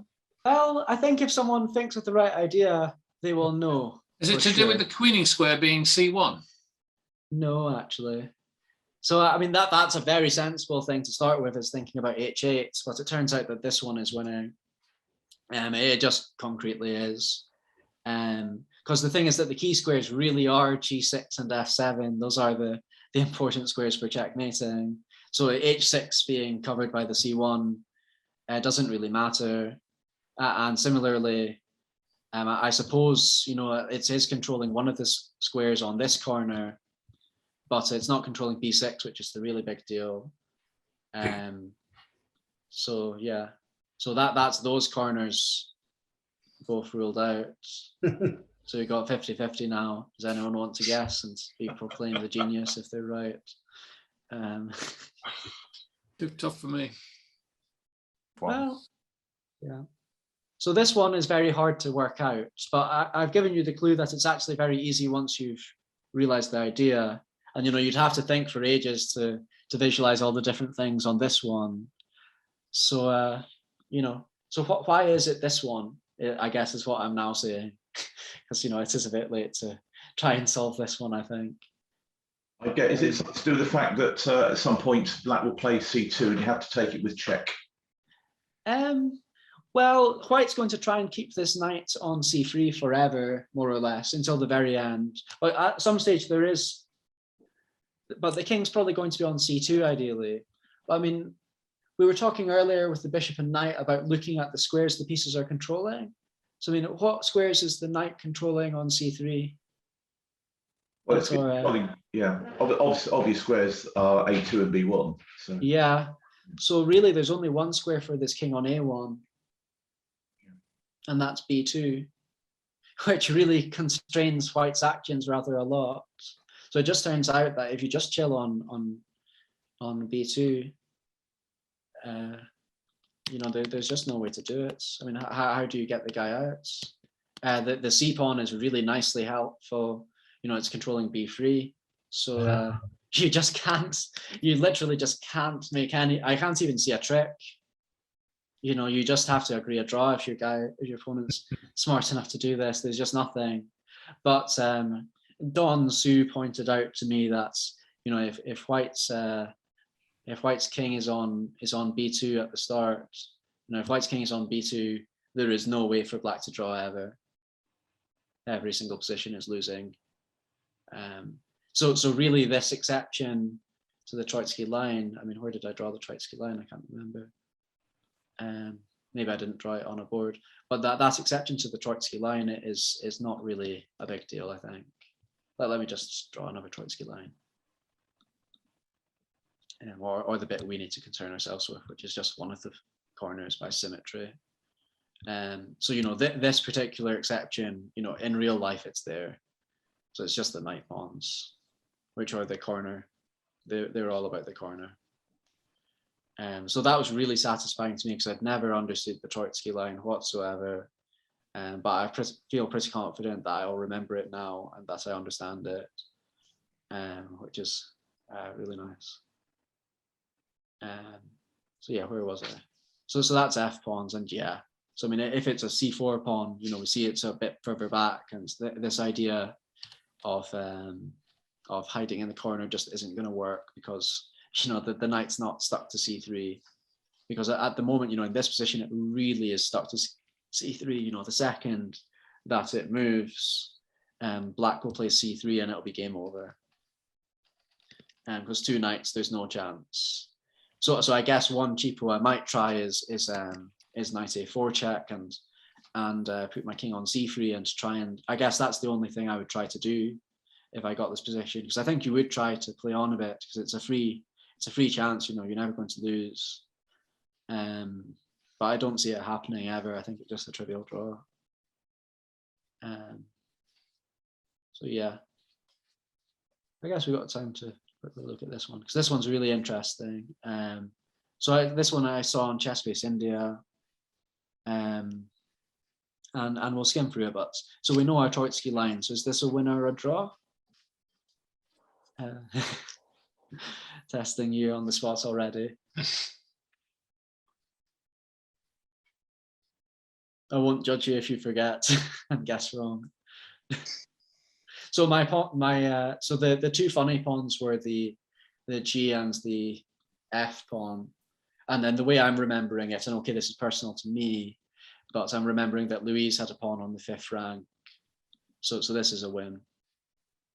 And because the pawn is blockaded by the knight. If it wasn't blockaded by the knight, it wouldn't count, but it is. So in theory, this is a win, but it's actually a very tricky one. And, you know, we talked about promoting with check, and actually that is the theme here as well. So if we just look at what happened in the game, I mean, I think black made it a bit complicated, but so he went knight e5, e6, knight d4, e7. Yeah, so he's got 2 knight checks. One of these knight checks wins, and the other one was played in the game. So this is the very final puzzle. I appreciate I've gone on for 5 minutes too long already, but with no break. But yeah, hopefully you're enjoying it all. Okay. So 2 choices. Has anyone got an idea? Is it knight b4 check, followed by knight b5? Yeah, I know what you mean. That's a knight b5. Sorry, thank you. Yeah. And then you're going knight d something 7. Losing. Yeah, well. No. Not quite. Oh, he's got a knight check. Yeah, so this is the promotion with check stuff. I beg your pardon. But you are right with the first move, but it's the Yeah, second for the wrong move. reasons. It's the second move you need to figure out for black. So how are we going to deal with this? What's the word? Under promotion. Knight d3. King c8. Well, that deals with the under promotion very nicely, whereas it doesn't deal with the over promotion.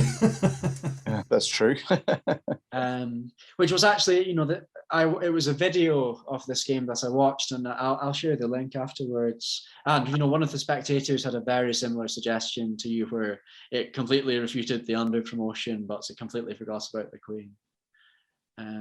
Okay, so let's play this on the board. So knight b5, king a8, king g3. Yeah, king b6, but there's king b6. So promotes the queen is the first question. Sorry. Yeah, so yeah, promotes the queen. And what's our idea here? Knight is it knight c7 and then knight a6 mate? Knight c7 check, king b king b8 and knight a6. Yeah. So it's not quite working. And it kind of is hinting something though. So after king b6, we need to be controlling b8 so that he can't escape. So it's not king b6. I control it on knight d2. Yeah. Oh, knight d7 on it. Yeah, and this is threatening mates. So they've got to promote to a knight. But and this is genuinely the winning method, you know, like I tried to play around to see if I could find a more straightforward way, but you just have to get 2 knights versus 1. And because the knights are really zugzwangable, then it's zugzwang. Amazing. Yeah, did not happen in the game though. I think the guy just, well, he's only on increment. But I think he did not expect this. And you know, it very quickly ended in a draw. Oh. Yeah, very sad. And yeah, knight b6 as well at the end. I mean, he did have to be slightly careful. You know, I mean, knight b6 also draws, knight e7 draws, but knight d6 is still managing to lose. So, you know, this was the kind of thing I was hoping for against Louise. It's that nice distance from the king again, actually, when I was talking about that earlier, you know, there's the diagonal distance, but there's also this distance. It just seems to work for black. So there's no checks or anything. So it's just all, yeah. So yeah, that's enough for one evening, I think. Does anyone have any questions? I'm happy to talk more, but I suspect everyone else wants to go to their bed. Very good. Yeah, so it's really interesting experience getting to play this end game, and yeah, the British in general was a lot of fun. I kind of forgot what day it was a lot of the time, you know, just focusing on the chess. What was it like playing in a tournament over the board? I guess I played in Newcastle as well. Well, for me, it wasn't so bad. I mean, I do wear a mask during the games. I'm quite lazy at the board, so I get up quite a lot. So when I get up, I kind of go to a corner and take my mask off. But for me, it was fine. And in a way, I think the British was a bit nicer because there were no people. You know, there was 20 people in a hall that would fit 120. So it really felt very high class in some ways. You know, there was loads of space between each board, and you had like 3 arbiters for 20 players, and you know, it's just really nice conditions. Northumbria was much more like a normal chess tournament. You know, there was lots of people, but that went really smoothly. There was a bit of an added incentive to stay on the top boards because the top 10 boards were all really nicely spaced out, whereas the next 50 boards were all crammed together. So I tried really hard to stay safe and spaced out, and because I started as 8th seed, I managed to do that. So yeah. It's interesting. Board versus playing online. I much prefer board. I don't know. I just occasionally do blunders that I would never do in a 3D board. The time controls also don't quite suit me. You know, I just need a little bit more time than 45 minutes plus 15 or whatever. Yeah, I much prefer over the board. There's the social element as well. That you don't. I mean, we have my 4NCL team, Alba. They do have nice Zoom calls afterwards. So if I don't lose, then I go and join their Zoom call, and that's really nice. And that especially during the height of lockdown, that really kept me sane. You know, it's more or less my only social interaction other than I'm living with my parents, so there's that. But yeah, for a bit, that was really important for me. And I'm looking forward to playing more over the board. I'll continue to wear a mask. I mean, I think it's for me personally, it's easy enough, and I live with my parents, so I do want to be a bit more cautious. But and I buy some fancy mask, you know, whatever they're called, to protect me as well as the other guy. And I think for Hastings, it's probably a good idea even without COVID. Actually, I mean, it's height of winter, and you know, guaranteed to get a cold from what I remember last time. So yeah. Well, that's just me. Can I ask a basic question just finally about the knight thing? Yeah. So you just went knight b6 as a draw, and knight here loses. So is the idea that if the king, if it's just 2 knights and the king's in the open, it's a draw? Yeah, that's the gist of it. You know, I mean, king versus 2 knights is a draw. So really, all you need to do is get the king in the open, and you can even give up the knight. Once it's in the open, you can't force it to the corner. Yeah, exactly.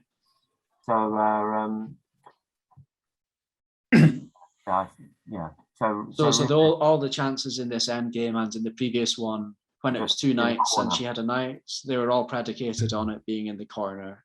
Yeah. And that's just vital.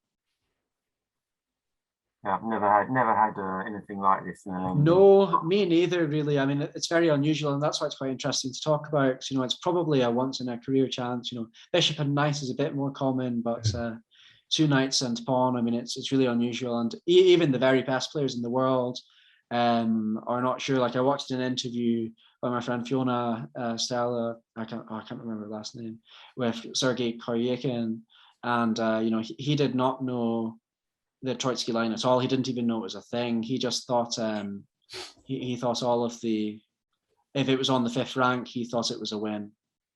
That was his thoughts. Because Fiona asked him about that. So you know, even guys like him, I mean, he said he'd studied it as a child and not since then, which is a bit scary. But yeah, they don't know all the details for these because they're just so rare. As we've often found with these sort of things, you know, the fact that it doesn't actually occur necessarily in games very regularly or at all, doesn't actually take away from the benefit of studying them, because it's like brain training.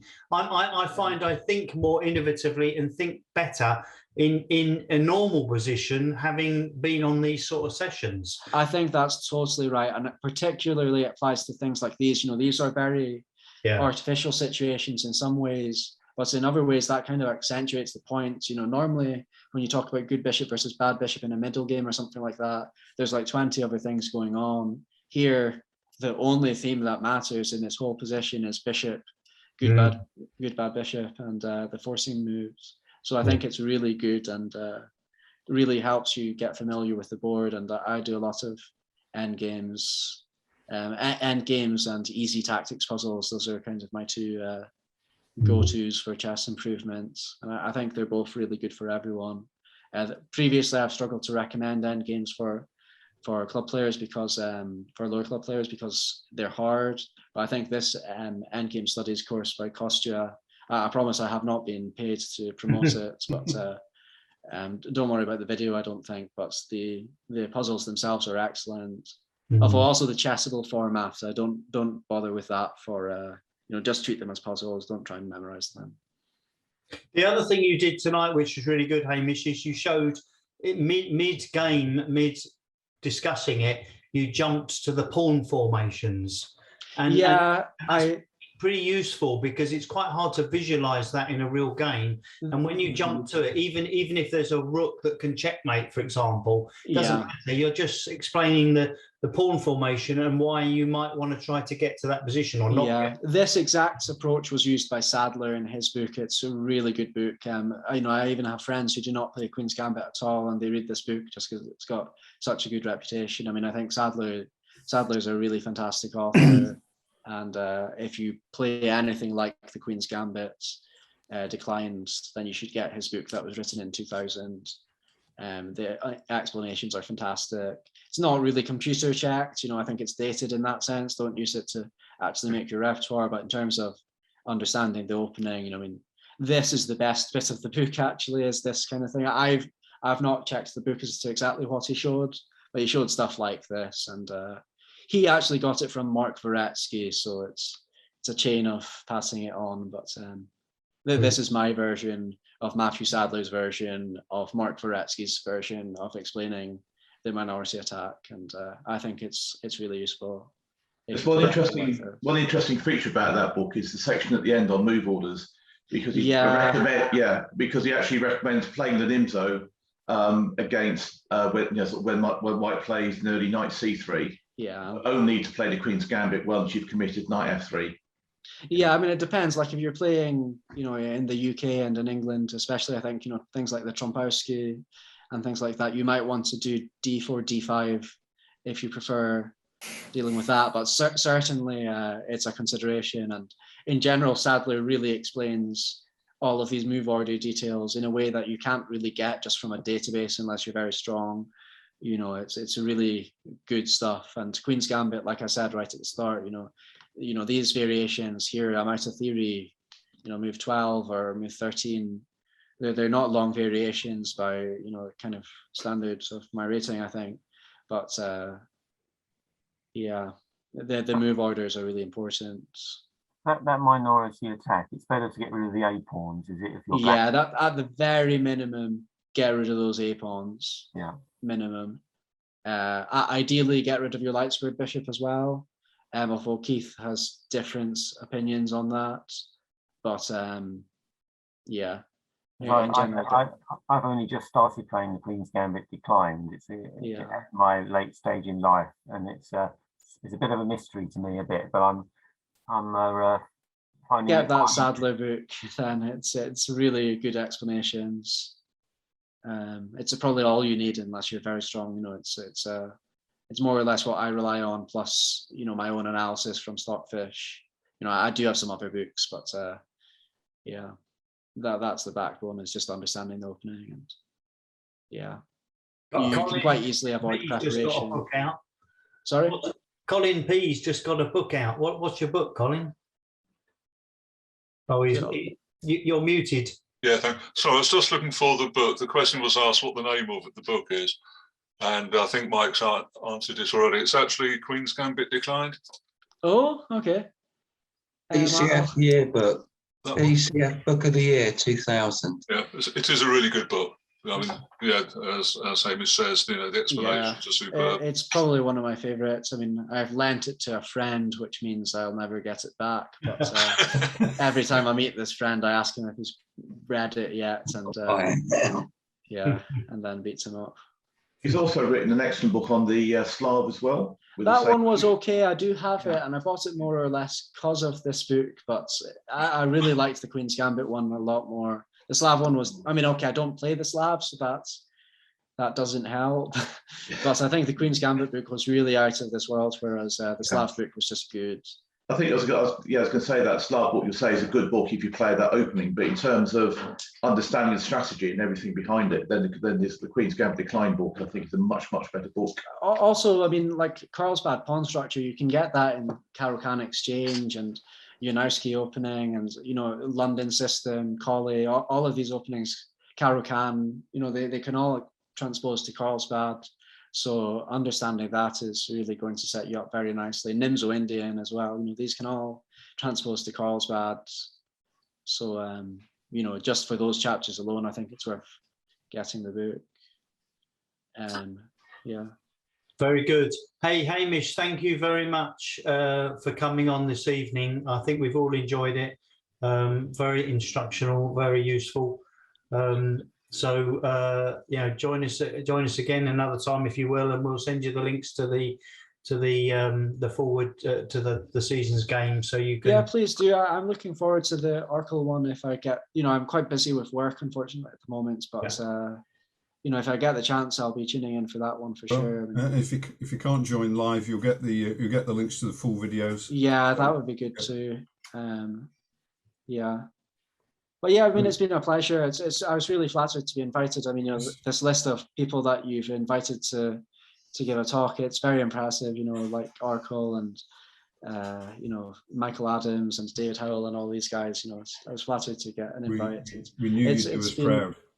It's been good for me as well. I mean, learning how the Troitsky line is, you know, learning why the Troitsky line actually works. That was something I perhaps wouldn't have done otherwise. So that was a real pleasure for me finding that out. And it's very evident you put a huge amount of effort into and time into preparing this. So really appreciate that.